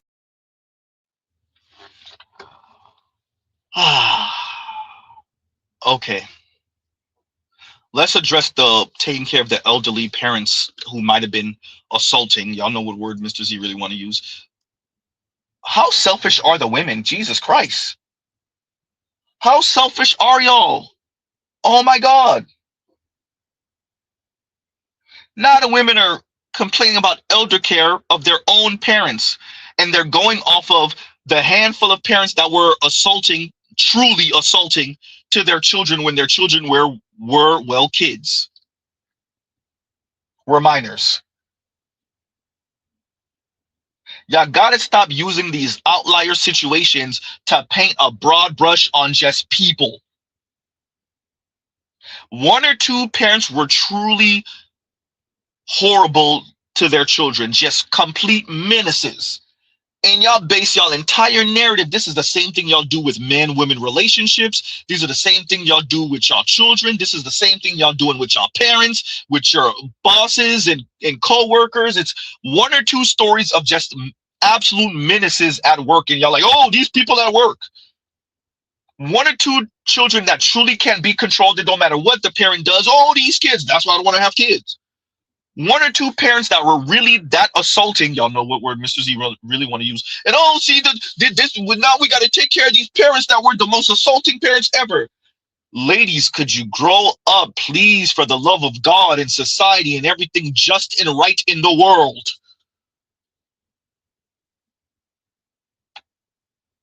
Now they don't even want to engage in elder care. How selfish are y'all? She didn't even speak about the time burden or even the financial burden. That would have been a legitimate, at least for Z, complaint. She went to the parent. The example was the parents that assaulted, and she didn't use it. She didn't even say the word example. The example were the parents that weren't the greatest of parents. Well, damn. Huh?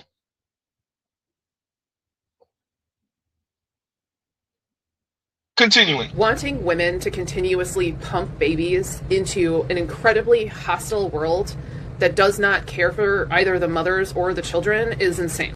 Of course the fucking birth rate is dropping, bitch.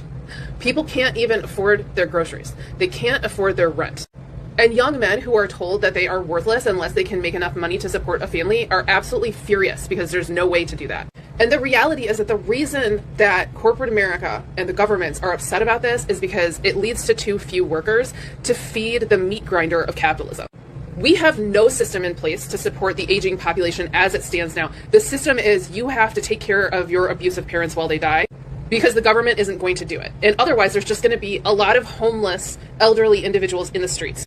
And the reason why it's 30-year-old women and younger who are childless versus millennials having the same number of children as the youngest boomers is because we were fed a line of bullshit. As millennials, I fully believed when Barack Obama was president, I believed that the world was going to continue on its path toward progress.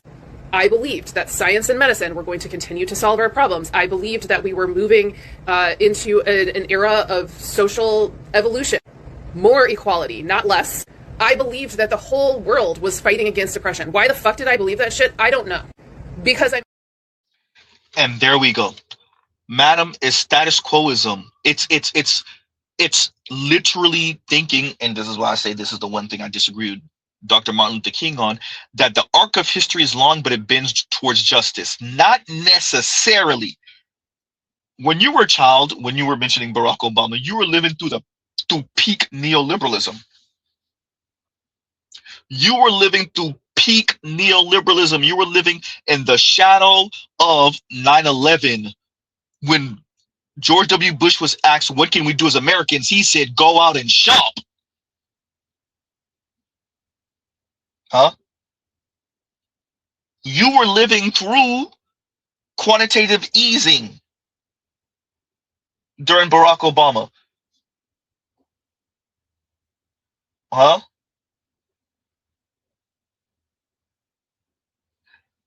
The difference between you as a millennial and Gen Z women is Gen Z women came of age in large part under Trump and Biden with a deflated dollar, right? A less powerful dollar, I should say, a saturated college education environment, AI and machine learning taking away jobs that these young people, young women would have been able to walk in the door to, right? Little secretary job, little paper pusher job in the beginning of their careers.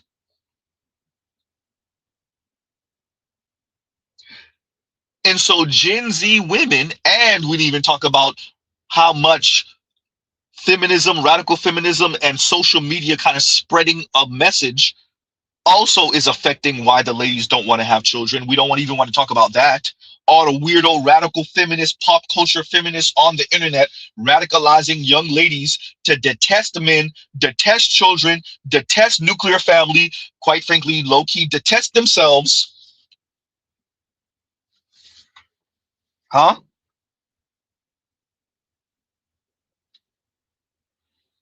Yeah. So Gen Z is a different type of, or it's not like they had an epiphany. They came of age in a different environment. You came of age in peak neoliberalism. First black president. Huh? Gen Z is coming of age with average new cars costing $50,000. Average new homes costing some 400 and some odd, 450, $420,000. Huh? The gigified economy. Gen Z is coming of age with the gigified economy.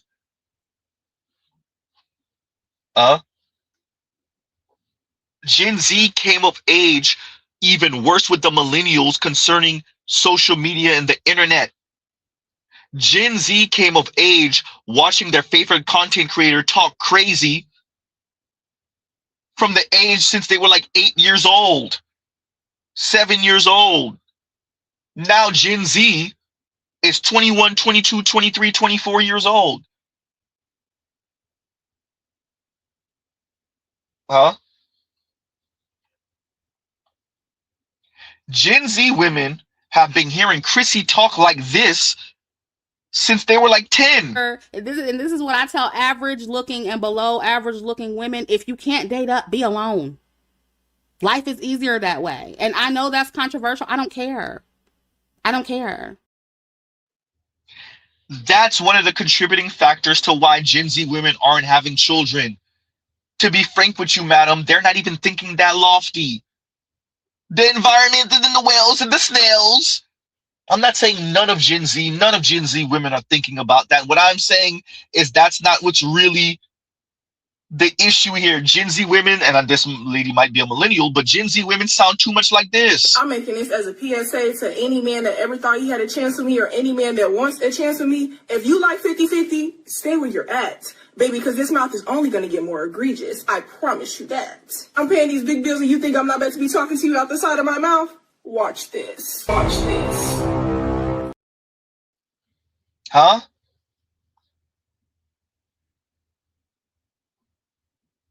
Gen Z women didn't have an epiphany. They came of age in a different environment. They have their college degree. They don't earn enough. They've been raised to decenter men, the same men that would subsidize them, but that's besides the point. They have college loan debt out the yin yang.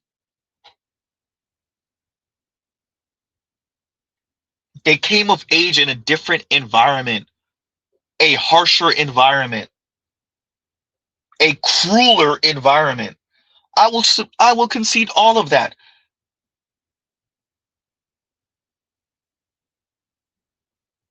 Huh? And what Gen Z women and some millennial women think they're going to be able to do is rejigger the system for singles, particularly single women. Good luck on that one. Good luck on trying to rejigger the system for single people, namely single women, right? And we're going to get to that super chat in a minute, Black Guru and Kunguru. Like, share, subscribe, hit the super chat. Right. By the way, don't forget, Mr. Z got a whole membership thing going now. Y'all sign up for the membership. Right. We got turbo level and twin turbo level. Y'all check it out. Right.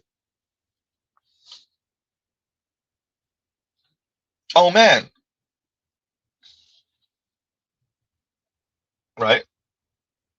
Well, let me make sure I didn't miss that. And Kunguru says, and I'll see your super chat else. Kunguru says, Pokemon cards, guns, cars, men's economy is just different than women's. And there's that. Because there's less coupling up, there's less understanding, right? There's less coupling up, there's less marriages, there's less triple X fun. So there's just less understanding. And even for the air quotes coupling up, a lot of that is being informed by this toxic ass environment. And so the women have a neoliberal assessment of men, and they're being very transactional. So there's not this understanding of men to women, women to men on what makes us tick. There's this very surface level crap that a lot of young folks, particularly young women, but a lot of young folks are getting their understanding of the opposite sex from bitter, angry people. Broken ass people. That includes broken ass women.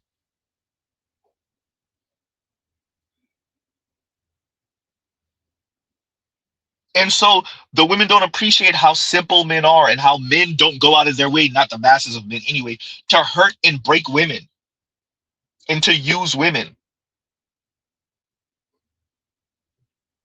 Men's economy is just different than women.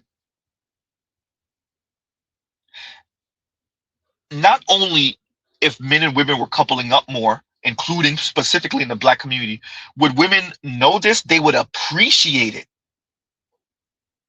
And what informs the difference?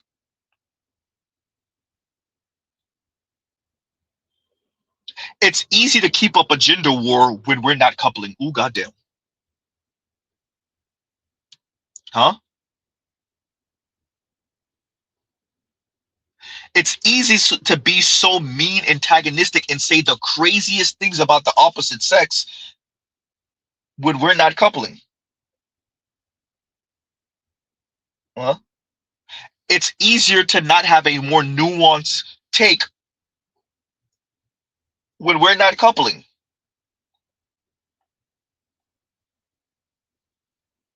It's easy to objectify the opposite sex when we're not coupling. Women just being a wormhole, men just being a walking wallet and guard dog.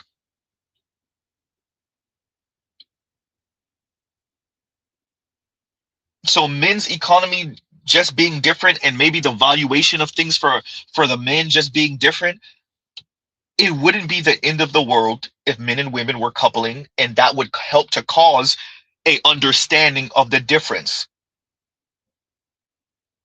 It would just be two different sexes, not two different species. But when you're not coupling and then you listening to gender warring ass men and women, it's not Mr. Z right now. It's these, once again, the Chrissies and the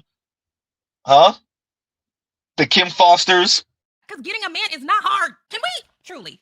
Okay, no matter what happens with my relationship status, getting a man is not an accomplishment in 2023. And it also pisses me off. And this is why, like, Brittany is really fucking setting the free 30-something women the fuck back, okay? You're embarrassing us. Okay? And this is why I will always respect Amber Rose. Because to this day, Amber Rose is like, I'll take your fucking shit. I don't give a fuck. I do what I want to do. Sometimes it's a little cringy, but I'm going to stand on my shit. I'm going to own it. I love this. Whatever. She never switched up. Brittany's doing exactly. She's doing exactly what the manosphere niggas talk about. Okay? Which is, you have a bad experience with a wealthy, high-profile person. You have a baby. You get dragged through the mud. And then you realize you're in your early 30s. This is their narrative. Their narrative is then you have a baby, you get dragged through the mud, and then you realize, oh, the clock is ticking. And so now you have to completely rebrand into a loud and proud pick me and scold other women about what they're not doing to get them in. That is exactly what they say. Why would stop embarrassing us. Stop embarrassing us. As a single 33-year-old woman, stop it. Okay? I hope she at least, gets man she desires. I hope she gets some, good, faithful dick to swoop in or whatever, pay her car note or whatever. Once again, Mr. Z played this to emphasize and this is a college educated, not even just college, Harvard educated Black woman. If you're listening to this, and you are informed by this, then no, you will not appreciate the difference in the way we value things. Men's economy is just different than women. You'll know it, but you won't understand it. You won't appreciate it. You won't live it because you won't be living with a man. You won't be living with a man, wait, not that you love, but that you are in love with. And that causes you to look in the mirror and to appreciate the negative views you had of men compared to now. And God forbid, not only are you not connected to a man in that way, you don't even have a son to put in your face these hypocrisies or these inconsistencies in your view. Well, and Kaguru, thank you for the super chat. Thank you for the super chat. Right? And Els Active says, the real problem, and thank you for the super chat. Like, share, subscribe, hit the super chat. And Els Active says, the real problem when women finally accept their role is getting the man to unsee what they saw. It's harder to socialize men into marriage. BGS. True. True. Because who wants to be a consolation prize? Huh? Who wants to be a consolation prize? And that is one thing I think women who try to couple up and get married in their mid-30s and older don't appreciate. Your male peers, similar age to you, saw so much. Ladies, you're not the only one looking from the sidelines. The men saw who you was giving the vagina to enthusiastically in our 20s. You could miss us with the what I couldn't have fun and I had an epiphany and I had to grow up and I thought I knew what I liked and now I know I like. No, stop. It's giving. In Case of Mercy, break glass, the stable dude that I always knew was the right guy since the beginning, but I wanted to have fun. And ladies, there is nothing wrong with that. Just remember, the men who were watching from the sidelines now don't owe you that wedding ring. Huh? And if we could be honest, for the most part, because a lot of men know that your heart's not in it. Your heart's not in it. He might marry you. Y'all might be married for a little while. But your heart is not in it. That's why you're going to divorce him because he left the toilet seat up one too many times. Huh? And because financial issues, women file for 80% of divorces, 70 to 80% of divorces, 90 if she's college educated. Because financial issues is the number one reason for divorce, that means that you, air quotes, settle for him, but he didn't make enough more. Yeah, going back to what Els Active said, and shout out to BGS, it's harder to socialize men into marriage. The real problem when women financially, the real problem when women finally accept their role is getting men to unsee what they saw. And there you go. Huh? And Els Active, thank you for the super chat. Thank you for the super chat. Yeah. So we have to be, men are human beings, ladies. I know. No, we're supposed to be stoic and we're supposed to be tough as nails and no, men are human beings. None of this crap. Like, don't send me no nigga who posts constantly on IG, make statuses, etc. Nigga talk too fucking much, go be a man. Listen. Who put that? It's me. Let me tell you something. There is a fucking attack on real men. They're so scattered. They're so scarce. I want to know why the fuck I be feeling like, you know, not all men. Sometimes you be feeling like you in a relationship with a nigga and he think he Miss Bitch. He think he the star there. It's something about a nigga sneak dissing me on the internet that really pisses me off because you shouldn't even be there, bitch. Go build a fucking house or something. I agree. I shut the fuck up. I think that, like, when men go on the internet and they decide that they going to, like, air their grievances on the internet, you're a bitch. Like, if you a real ass nigga, like, if something's bothering you, you'll address it and you'll handle it like you're supposed to. But once you go on the internet, you a bitch. I'm a girl. I sat next Why to a you man. beefing with me? I'll be that. I'll be a shout out to Redman. I'll be that. Say it again, Z. I'll be that. Huh? Yitchmouth and Z at your service. Huh?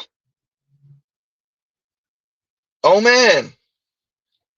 First, did anyone tell the ladies what came with equality? Maybe you don't get real men like that no more. Maybe you don't get stoic men in abundance anymore. That doesn't mean there's not going to be certain men that are stoic. That doesn't mean there's not going to be still tough as nails. I don't show my emotions. I die of a massive heart attack in my goddamn 60s from all the stress and all the stoicism. That doesn't mean you're not going to get that. It just means you're not going to get that like how our mothers and grandmothers used to.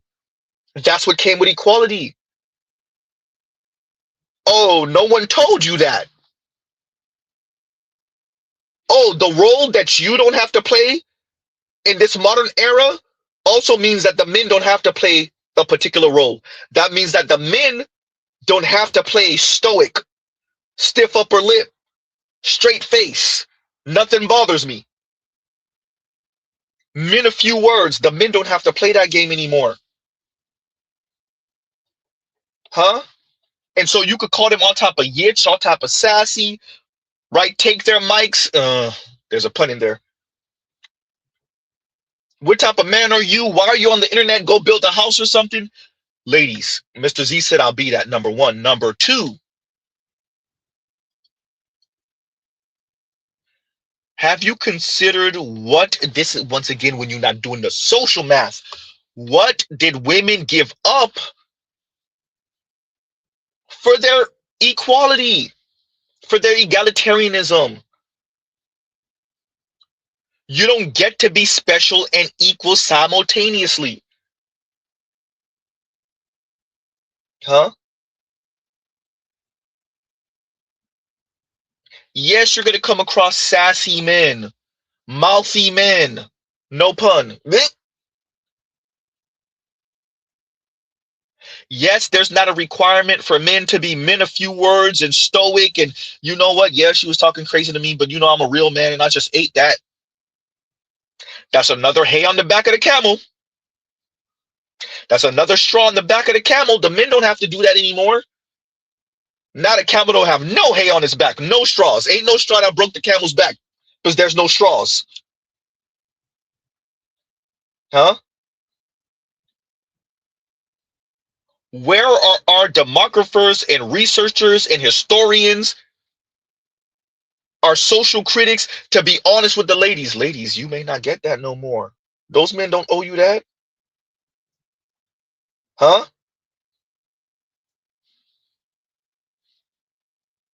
The men don't owe you that. The stoic, not gonna talk crazy, let you talk crazy, be mean, be rude, be sassy. Maybe you don't get that anymore. That doesn't mean there's not gonna be certain men that still subscribe to this. What that means is that's not the rule anymore. And why should it be? Huh? If you get to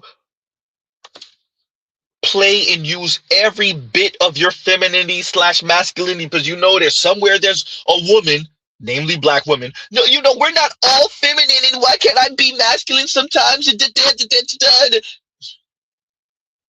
Nothing wrong with that, ladies. Mr. Z disagrees, but fine, we'll go with that framing. Why can't he be in his feminine and be sassy and talk back and crush your feelings, maybe? Maybe in front of people. Ooh, embarrassing. I am not advocating for this. I am saying that this is what it is.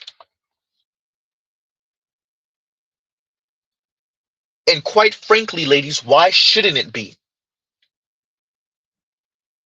A real man?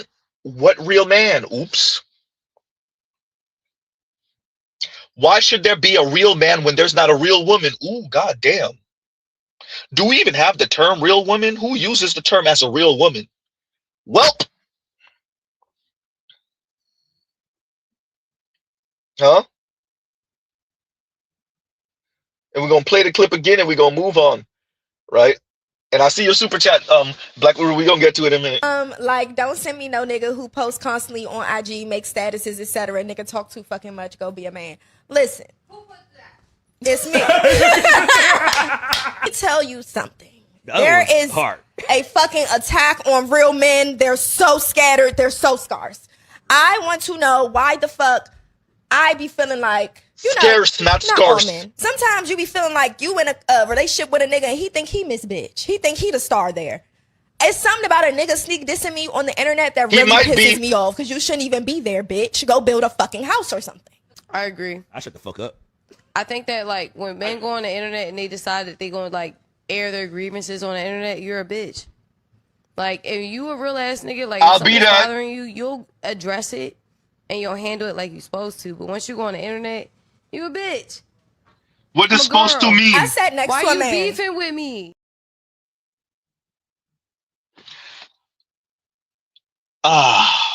Why you beefing with me? Ladies, if you were in your lane, Z, you just said that if you were in your lane, there wouldn't be no beef, number one. Number two, to the brother that said what he said, I keep quiet, or I keep to myself, or I shut up. And there you go. That's the issue. We've had too many men that engage in that. And so the women really think they're infallible. That's why they sound like this. I miss when men used to protect, provide, and shut up.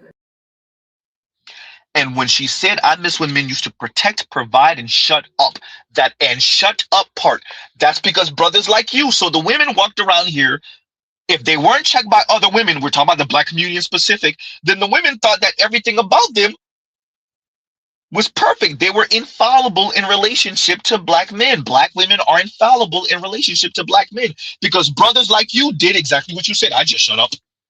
Exactly. Exactly. And that's how you have women like that who think that men are supposed to operate like you. Black men in specific are supposed to operate like you. Shut up and die of a massive heart attack in your 60s.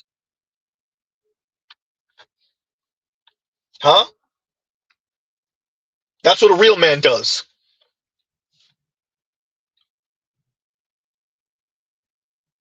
Huh? And as the darker skinned young lady said at the end, as you supposed to, handle it as you supposed to, what? How is that? There is ways to handle this, but Mr. Z don't want to get his channel snatched by, you know, even implying that. I'm just saying. We gonna leave it. We gonna leave it. Too easy. Anyway, this is why Mr. Z says let them talk.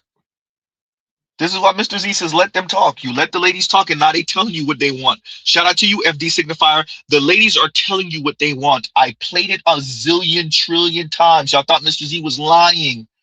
I've been playing this clip for over a year straight. This is what the women prefer. I miss when men used to protect, provide, and shut up. Once I heard that clip, I knew that's what they were talking about. These two young women, I bet you they don't know nothing about no Daily Wrap-Up Crew. And if they do, they never seen that clip. And yet they're saying the same thing. Did you hear that consciously? FD Signifier, Foreign Man in a Foreign Land, Alvin from Waving the Red Flag, Andrewism and the like, Omizi, huh? Professor Odie, Deontay Kyle, which I think Mr. Z just pulling that out of nowhere. I miss when men used to protect, provide, and shut up. Y'all know better.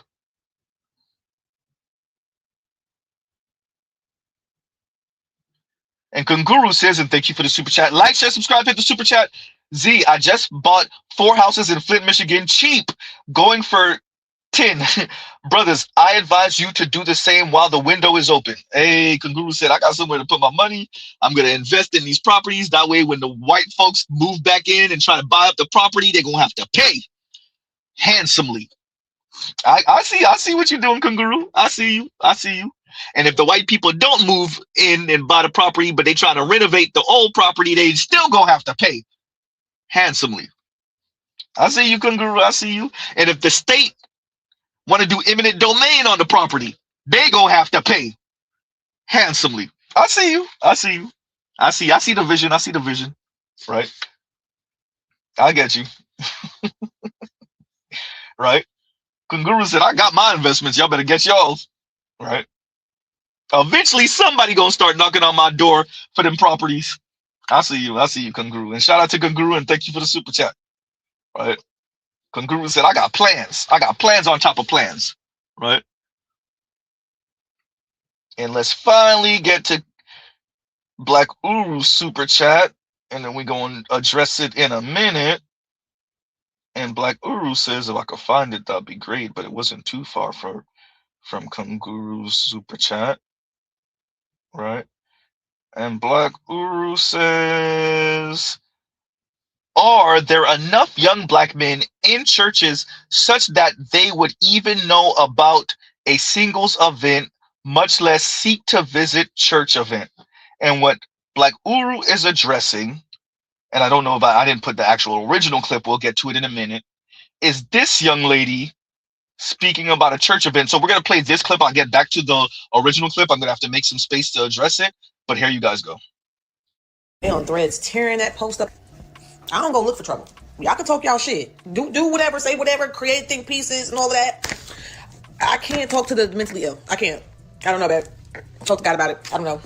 All I know is I went to church. Now y'all saying decenter men and stay out of church. I will not. I will not. And I don't center men enough to decenter them, but go off. You know what I mean? You go off. You know what I mean? But y'all can stop tagging me. Y'all can stop telling me about it because they doing the same thing on TikTok. I see them comments. I'll let them talk to themselves.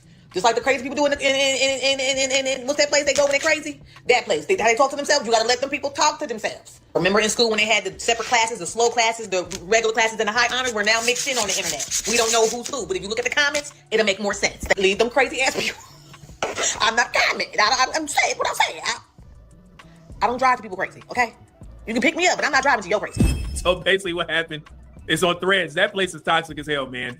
They cooking. It's not the men, it's the women. I went and looked. They are telling her to decenter men. I'm not gonna bully me into not talking about relationships, not talking about men in a good way or in a halfway decent way. Because I'm not bitter like y'all. I'm just not. Like, I had my fair share of, not liking men at one point. I'm over it a little bit, but I'm ready to receive them again. Oh, for real? Like, can we be friends? No? Oh, okay. It's like, why even try? If women are gonna judge you, it's like, damn, man, women are telling her to decenter men. They just bit her over there, man, and I don't know. She seemed like she's genuine about trying to find a dude, but when you go on Threads, hey, them women are cooking her. I've learned that a lot of women, black women in particular, are scared of other black women on social media. It was primarily women that were going off on her for trying to look for a man. Crazy, right? And shout out to Media Man. Right, and this is the original. We're gonna play the original. This is the video that both the young lady and Medium Man were referring to. Just sitting here thinking about how I went to singles night at church, and it was hundreds. I mean, at least 1,000. First, I thought it was 500, but the pastor said it was 1,000 singles in attendance. Like, are we all living the same life at this point? Because I've never been in a room with that many single people. I even thought that it was even, I thought I was like the only one left. I mean, beautiful women, all types, shapes and sizes, literally African-American women, like a room full of singles. And I'm like, this has to be an experiment. Like, this has to be like assimilation. Is that the word I want to use? I think so.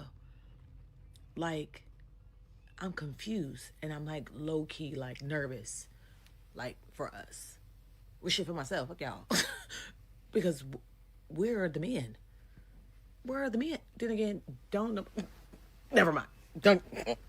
We know where they at. Bye. That is the original video. And shout out to Black Uru, right? That is the original video. The young lady is speaking about where are the men in church, right?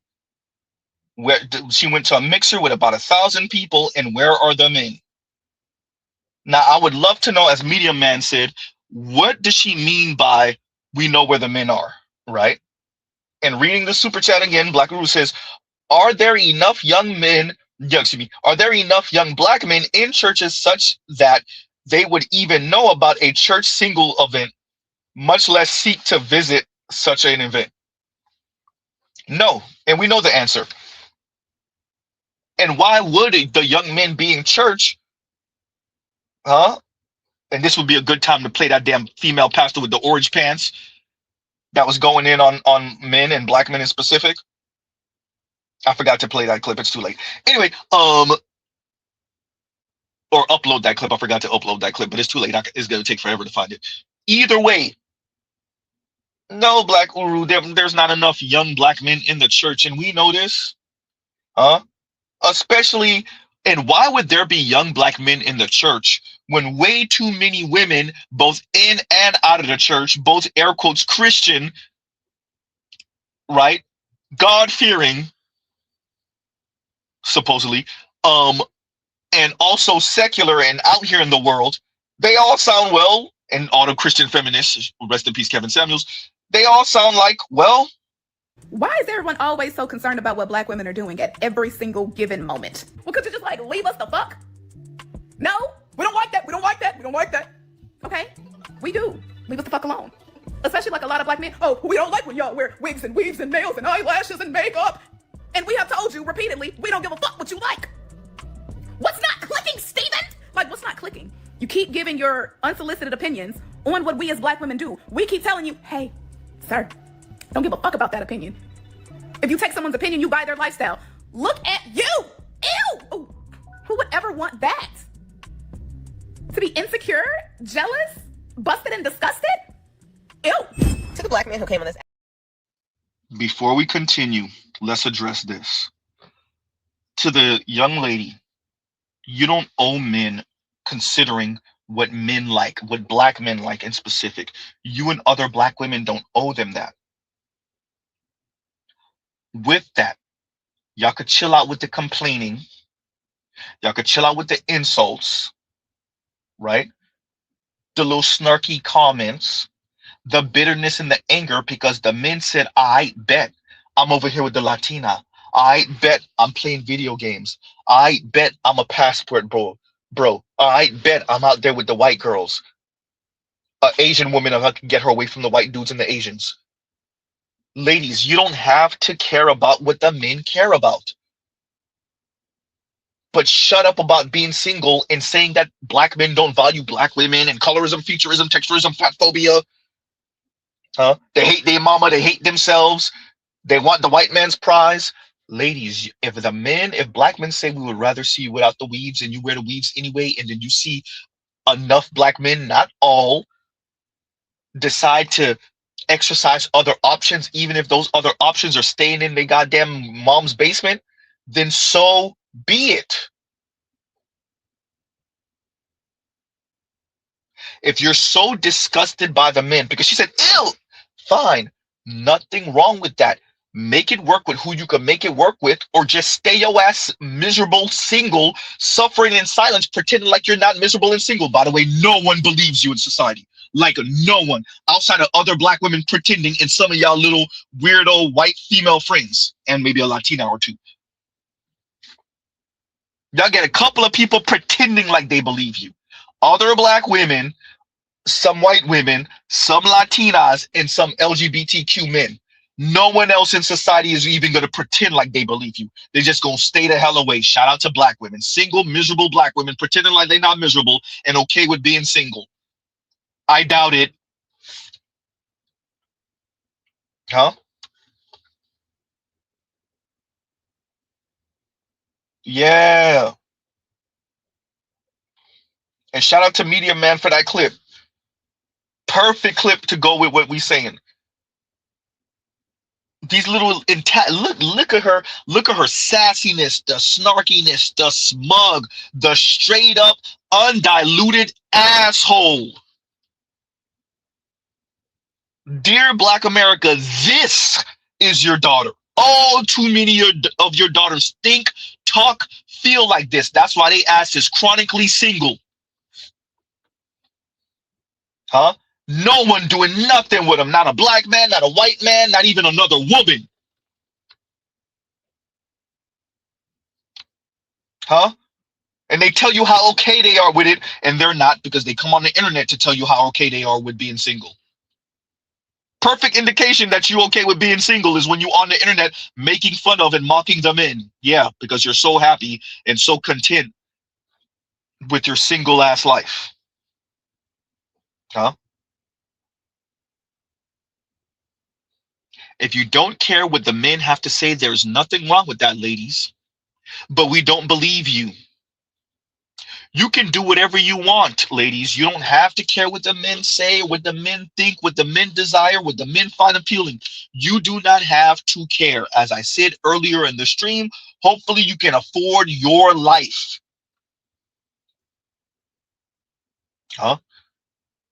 Hopefully you can afford, you don't have to conform to anything, particularly black men are saying. Dear black women, you don't have to conform to any of it. But the men don't owe you anything, by the way. Continuing. Like, share, subscribe, hit the super chat on the way in. For those of you who just got in. Why is everyone always so concerned about what black women are doing at every single given moment? Well, could you just like leave us the fuck? No, we don't like that. We don't like that. We don't like that. Okay? We do. Leave us the fuck alone.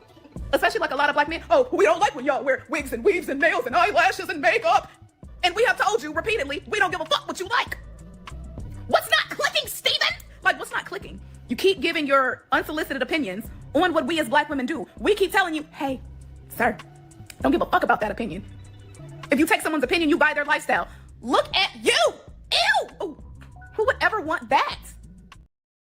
If you take someone's opinion, you buy their lifestyle. And the problem is, wait, can black women afford their own lifestyle? Can black women afford themselves? Oh, look, black and Latina women who never marry are the least wealthy in the U.S. Can black women afford not to take black men's opinion? Or y'all just waiting to get subsidized on the back end by the government? Say it again, Z. Black and Latina women who never marry are the least wealthy in the U.S. A disproportionate number of black women are kinless as they age. Advocates say they deserve a social safety net too. You buy their lifestyle. What is it costing black women not to buy into black men's lifestyle? What does it cost the entire society? Y'all remember when they were dancing on black men's misfortune? Hey, black men cost the U.S. government $50 billion. Hey, black men cost... Mr. Z's not even dancing on y'all misfortune. This is a real, genuine question. Can black women, single black women, actually afford not buying in to a black man's lifestyle? Can they afford it as a group? Can black women afford it? Single black women. Huh? Sound good. Sounds empowering. By the way, this is what empowerment looks like to them. Sassing black men. Telling black men how much they don't care about black men's opinion while they struggle.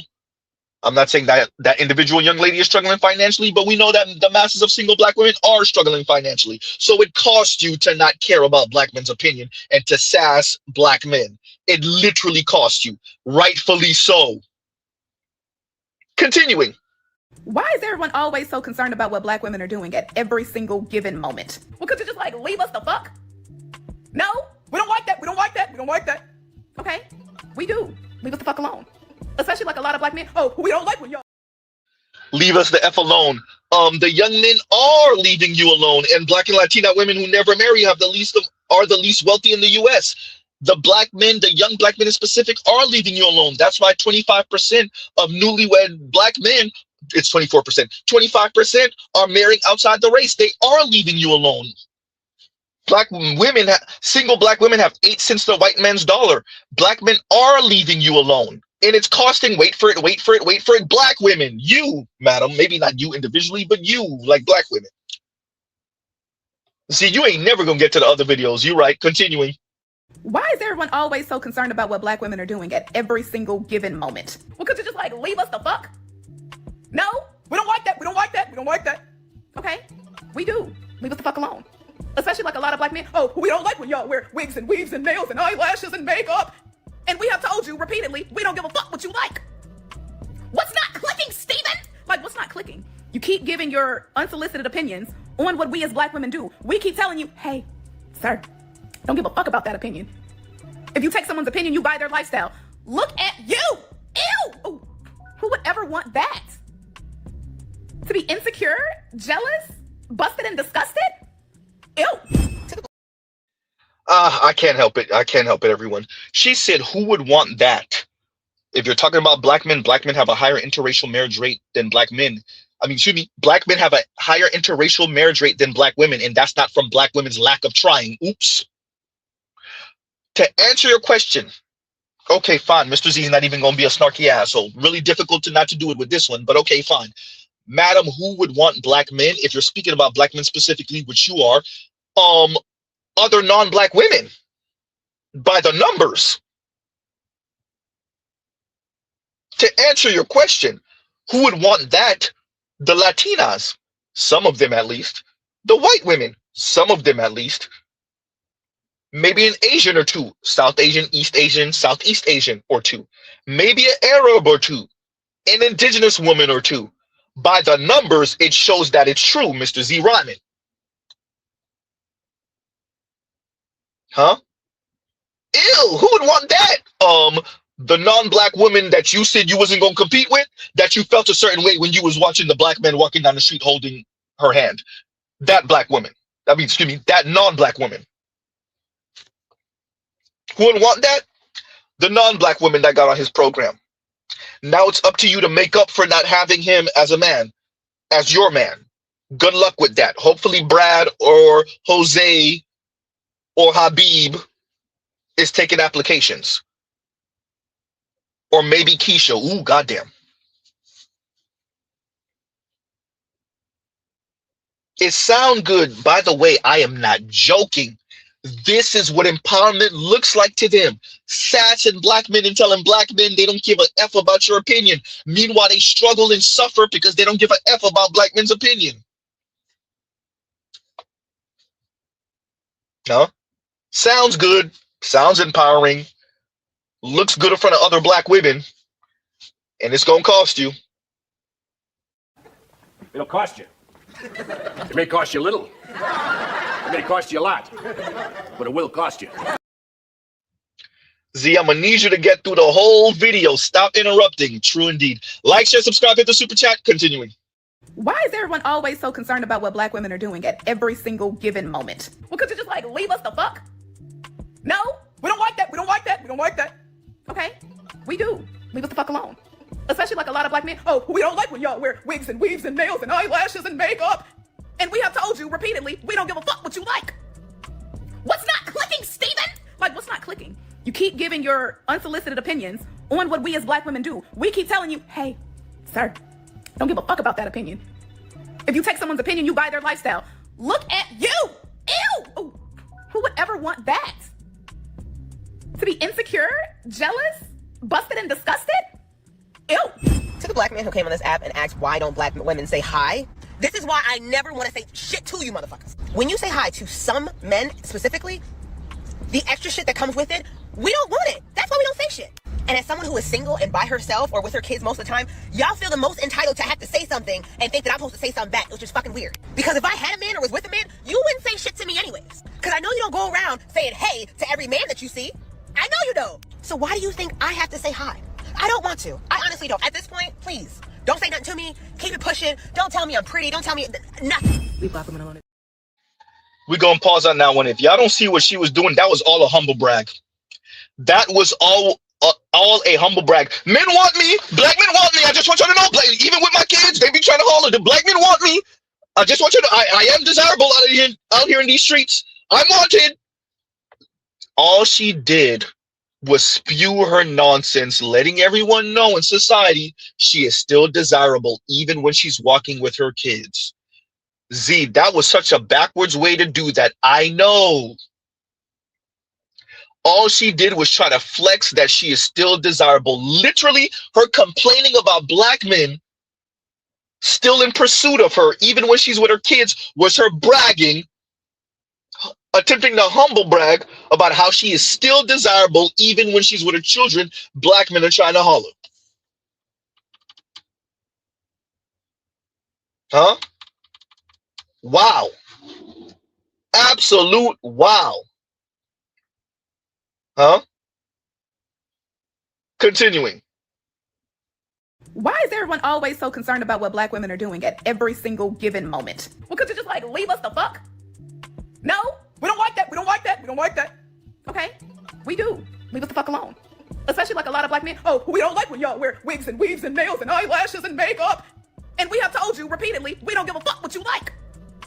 What's not clicking, Steven? Like, what's not clicking? You keep giving your unsolicited opinions on what we as black women do. We keep telling you, hey, sir, don't give a fuck about that opinion. If you take someone's opinion, you buy their lifestyle. Look at you. Ew. Ooh. Who would ever want that? To be insecure, jealous, busted, and disgusted? Ew. To the black man who came on this app and asked why don't black women say hi, this is why I never want to say shit to you motherfuckers. When you say hi to some men specifically, the extra shit that comes with it, we don't want it. That's why we don't say shit. They want me. I just want you to know they want me. They're trying to talk to me even when I have my kids. I have to say something and think that I'm supposed to say something back, which is fucking weird. Because if I had a man or was with a man, you wouldn't say shit to me anyways. Because I know you don't go around saying hey to every man that you see. I know you don't. So why do you think I have to say hi? I don't want to. I honestly don't. At this point, please, don't say nothing to me. Keep it pushing. Don't tell me I'm pretty. Don't tell me nothing. They desire me. Our existence is a political moment, okay? Stop telling black women what they need to or don't need to post. We have been through enough. Yes, black women have been through enough. So post whatever you want, okay? I encourage it. Leave black women alone. Leave us alone. We've done enough. We are literally in an era of resting. Black women have done more and more young black men are leaving y'all alone. Listen, when you see black women together, laughing, smiling, kikiing, please leave us alone. Please let us have our moments to share. When y'all together, we don't try to come against y'all and interrupt y'all and be in y'all business. Don't come up to me and say, what are you guys talking about? What are you guys laughing about? It's none of your business. None of your business. Hey, dear black women, black men heard you, none of our business. And we gonna make sure it's none of our business when y'all get into it with the white dude and he might delete you. We gonna make sure it's none of our business when whatever happened to you out here in these streets, these businesses and corporations that's letting y'all go for the most trivial thing. I was about to say trivial thing. You're right, it's none of our all of it is none of our business. If any of it is none of our business, all of it is none of our business. And your sons are showing you that through action. What that interracial marriage rate for black men look like? Oops. If any of it is none of our business, all of it is none of our business. It's that simple. None of your business, we gonna make sure of that. Huh? Once again, if any of it is none of our business, say it again, Z, all of it is none of our business. Shout out to black women. Huh? It sounds good. It sounds empowering. All this snarky sass, mean-spirited attitude and nature towards black men in specific. It sounds good. It sounds empowering. What you don't appreciate, dear black women, is your sons are making you mean that through action when he pull up to you and say, by the way, my prom date is Latina. He's probably going to say Hispanic or Spanish.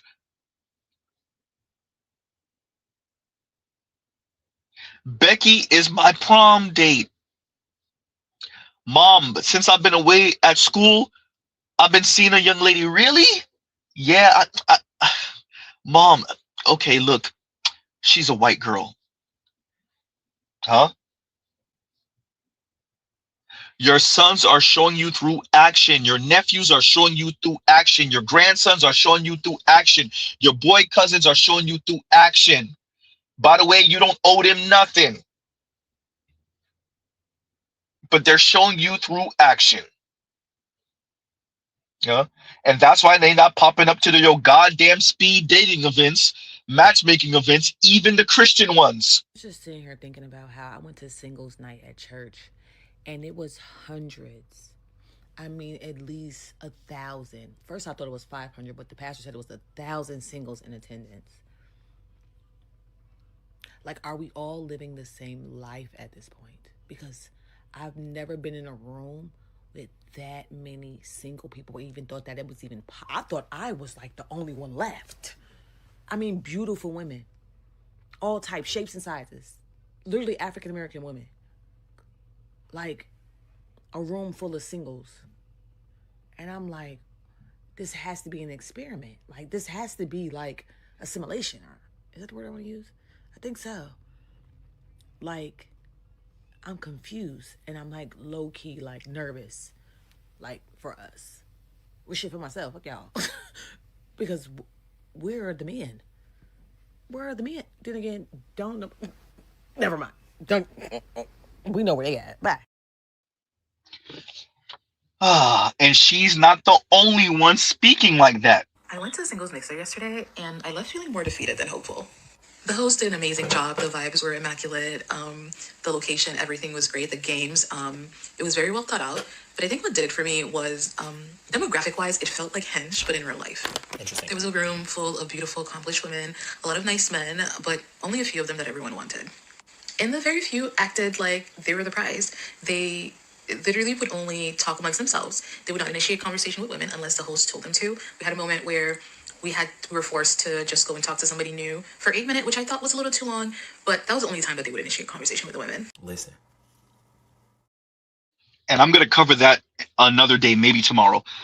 But I wanted her to speak. Lion, you're up. And this is when Lion says, hypergamy doesn't care about women's feelings either. Young lady, you said yourself that there were only a few of these men that all the women wanted. Then compete. Uh-oh. That means 9 out of 10 of y'all gonna get y'all feelings hurt because one of y'all gonna beat the others out. But y'all pride in y'all ego won't let y'all openly compete for those men. Well, then none of y'all get them. Huh? Then none of you get them.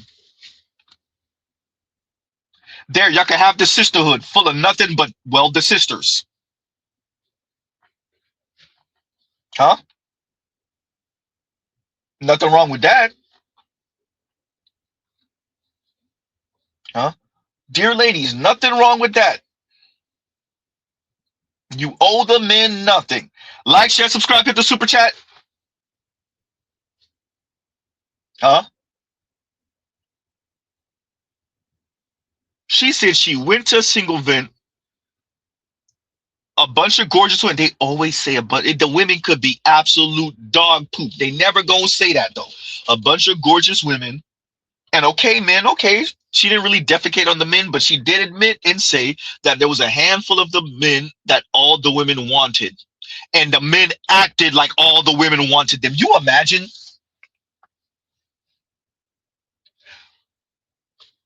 There's a handful of men that all the women wanted, and those men acted like all the women wanted them. But what you expect? What do you expect? Ladies, this is the cost of your hypergamy. Y'all all want the same dudes. We keep saying this. All the dating statistics show it online. Y'all admit it yourselves. All of you want the same handful of men that y'all find uber desirable. Nothing wrong with that, but eat the consequences. The consequences mean you're going to have to openly compete for that dude. The consequences is you might lose out. The consequences is the men that you find non-select, they might not be around afterward. They might be walking with Consuela down the street. Huh? So whether it's a more secular, worldly matchmaking speed dating event or it's a Christian mingle event, the men are not showing up. The men that do show up, the women find 1 out of 10, maybe 2 out of 10 of them appealing in that way. They huddle up on those dudes, but then they don't want to compete with each other for those men. And then they leave the event feeling rejected, dejected, because the desirable men acted like desirable men.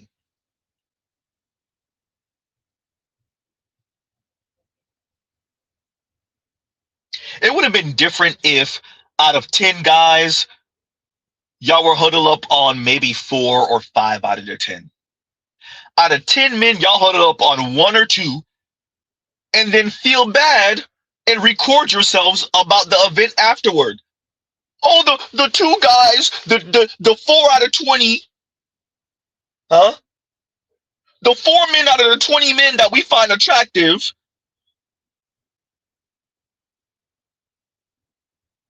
the 6 out of 60 men we found attractive,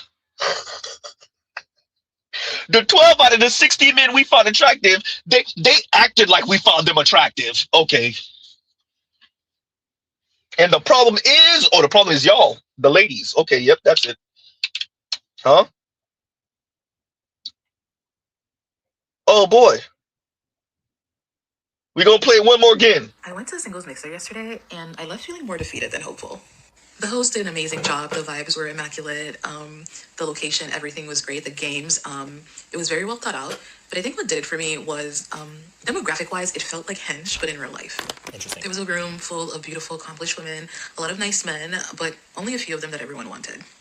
And the very few acted like they were the prize. They literally would only talk amongst themselves. They would not initiate conversation with women unless the host told them to. We had a moment where we were forced to just go and talk to somebody new for 8 minutes, which I thought was a little too long, but that was the only time that they would initiate conversation with the women. Listen. How much does it bother and hurt women in specific when they're in the presence of highly desirable men that are the prize? How much does it hurt y'all to be in the presence of men that are the prize in that space? And you have to admit it to yourself, but you hate that you have to admit it to yourself. And then when you record your comments about it, you say they acted like they were the prize. No, you're admitting that they're the prize by saying all of you were huddled up around them. It's not that they acted like they were the prize. Y'all showed them that they were the prize. Ladies, if there's 10 men and 10 women, and 8 out of the 10 women are huddled up on 2 out of the 10 men, you're telling them that they are the prize. Your actions are showing them and telling them they are the prize. Ladies, that's what it is. You can say it how you want to say it. You are showing them through action they are the prize. I'll give you a second.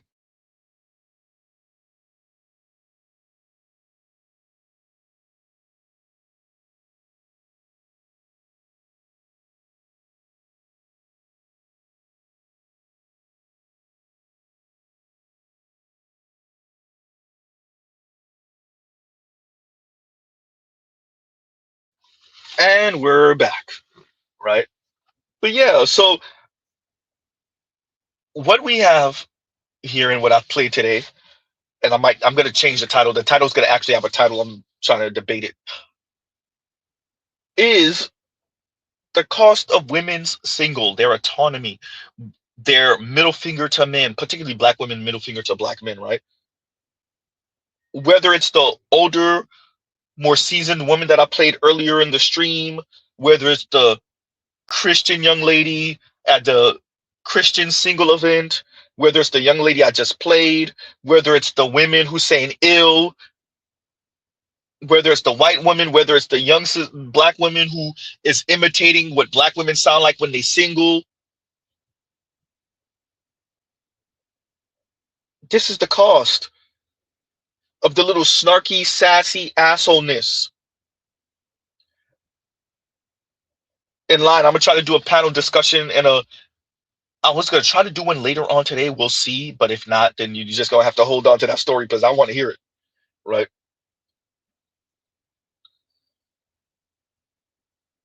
Oh man, for you to say that they essentially acted like they were the prize, young lady, when you yourself said that the women all wanted these handful of men. Once again, this comes back to the social math. Look, ladies, maybe we're in the world now where, okay, fine, let's go with the framing. The women don't need the men. And so because you don't need the men, you look at being in intimate romantic relationship with men as a luxury item. Fine. Can you afford it though? Ooh. If being in heterosexual relationship, dare I say marriage, is now a luxury good, Ladies, can you afford it? Maybe not necessarily with the money, but that's possible. Can you afford it with your looks, with your energy, with your demeanor, with your cooking skills, with your triple X skills? Can you afford it? Can you afford the man you find attractive, the men you find appealing? Your select man, your ideal man. Can you afford him with your looks and your education and your demeanor and your cooking skills and your triple X skills, your discipline, maybe your money?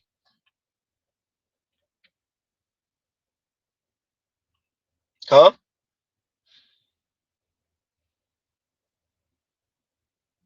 That's a real question. If men and marriage has become a luxury item for women because they're like, I don't want to give him my autonomy for nothing. If now a man has to be an uber baller for you to give up your autonomy, this is your rationale, right, ladies? There's nothing wrong with that. Can you deal with being single indefinitely then? Can the masses of women eat, particularly black women, eat being single because they put their bar to the moon because for them, their autonomy is everything. And the only way they're giving up their autonomy, the only way they're going to have a child in wedlock is if the man pays and can take care of everything financially. At the highest level in order, by the way. Ladies, if that's your bar, there's nothing wrong with it. Hopefully it works for you. But if it doesn't work for you, can you shut the hell up and go away in the corner somewhere and sulk and tell us how much? Because you know they're going to tell you they're perfectly okay with being single, right?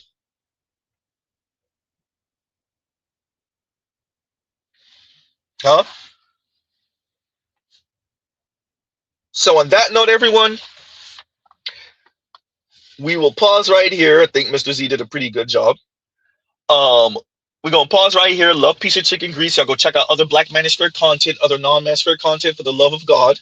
Right? Remember, everyone, we now have membership. So y'all sign up for the membership. We have turbo level, we have twin turbo level. I'm just waiting for more people to file in, and then I'm gonna be doing members only stream and maybe members first pre-records.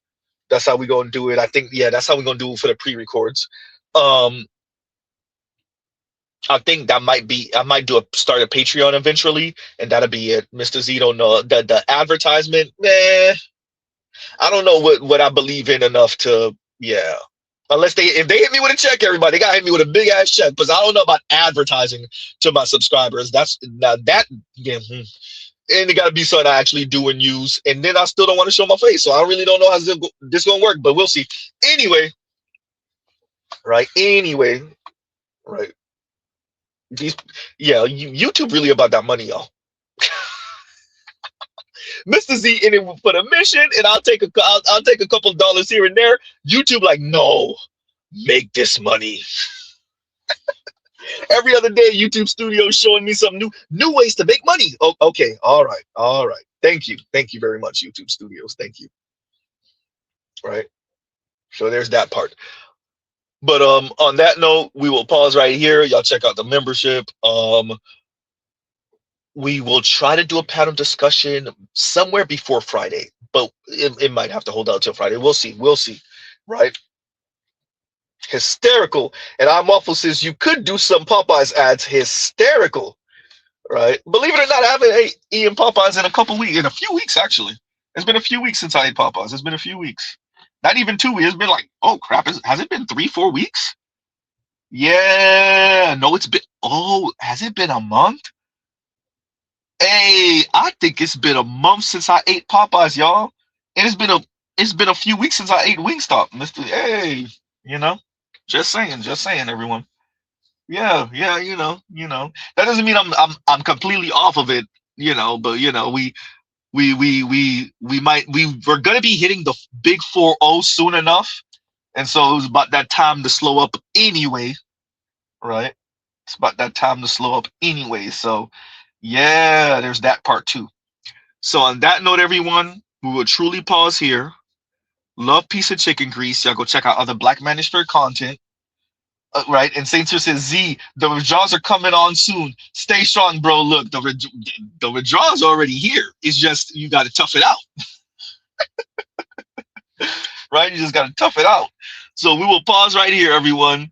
Y'all go check out other Black Manosphere content. Well, let Mr. Z say his outro the right way. We'll pause right here. Love, peace, and chicken grease. Y'all go check out other Black Manosphere content, other non-Manosphere content for the love of God. Hopefully y'all like today's stream. Shout out to the replay gang. Like button, please. Thank you button. Hype button. Can't forget the hype button. And y'all have a great, great rest of y'all day. And Mr. Z out.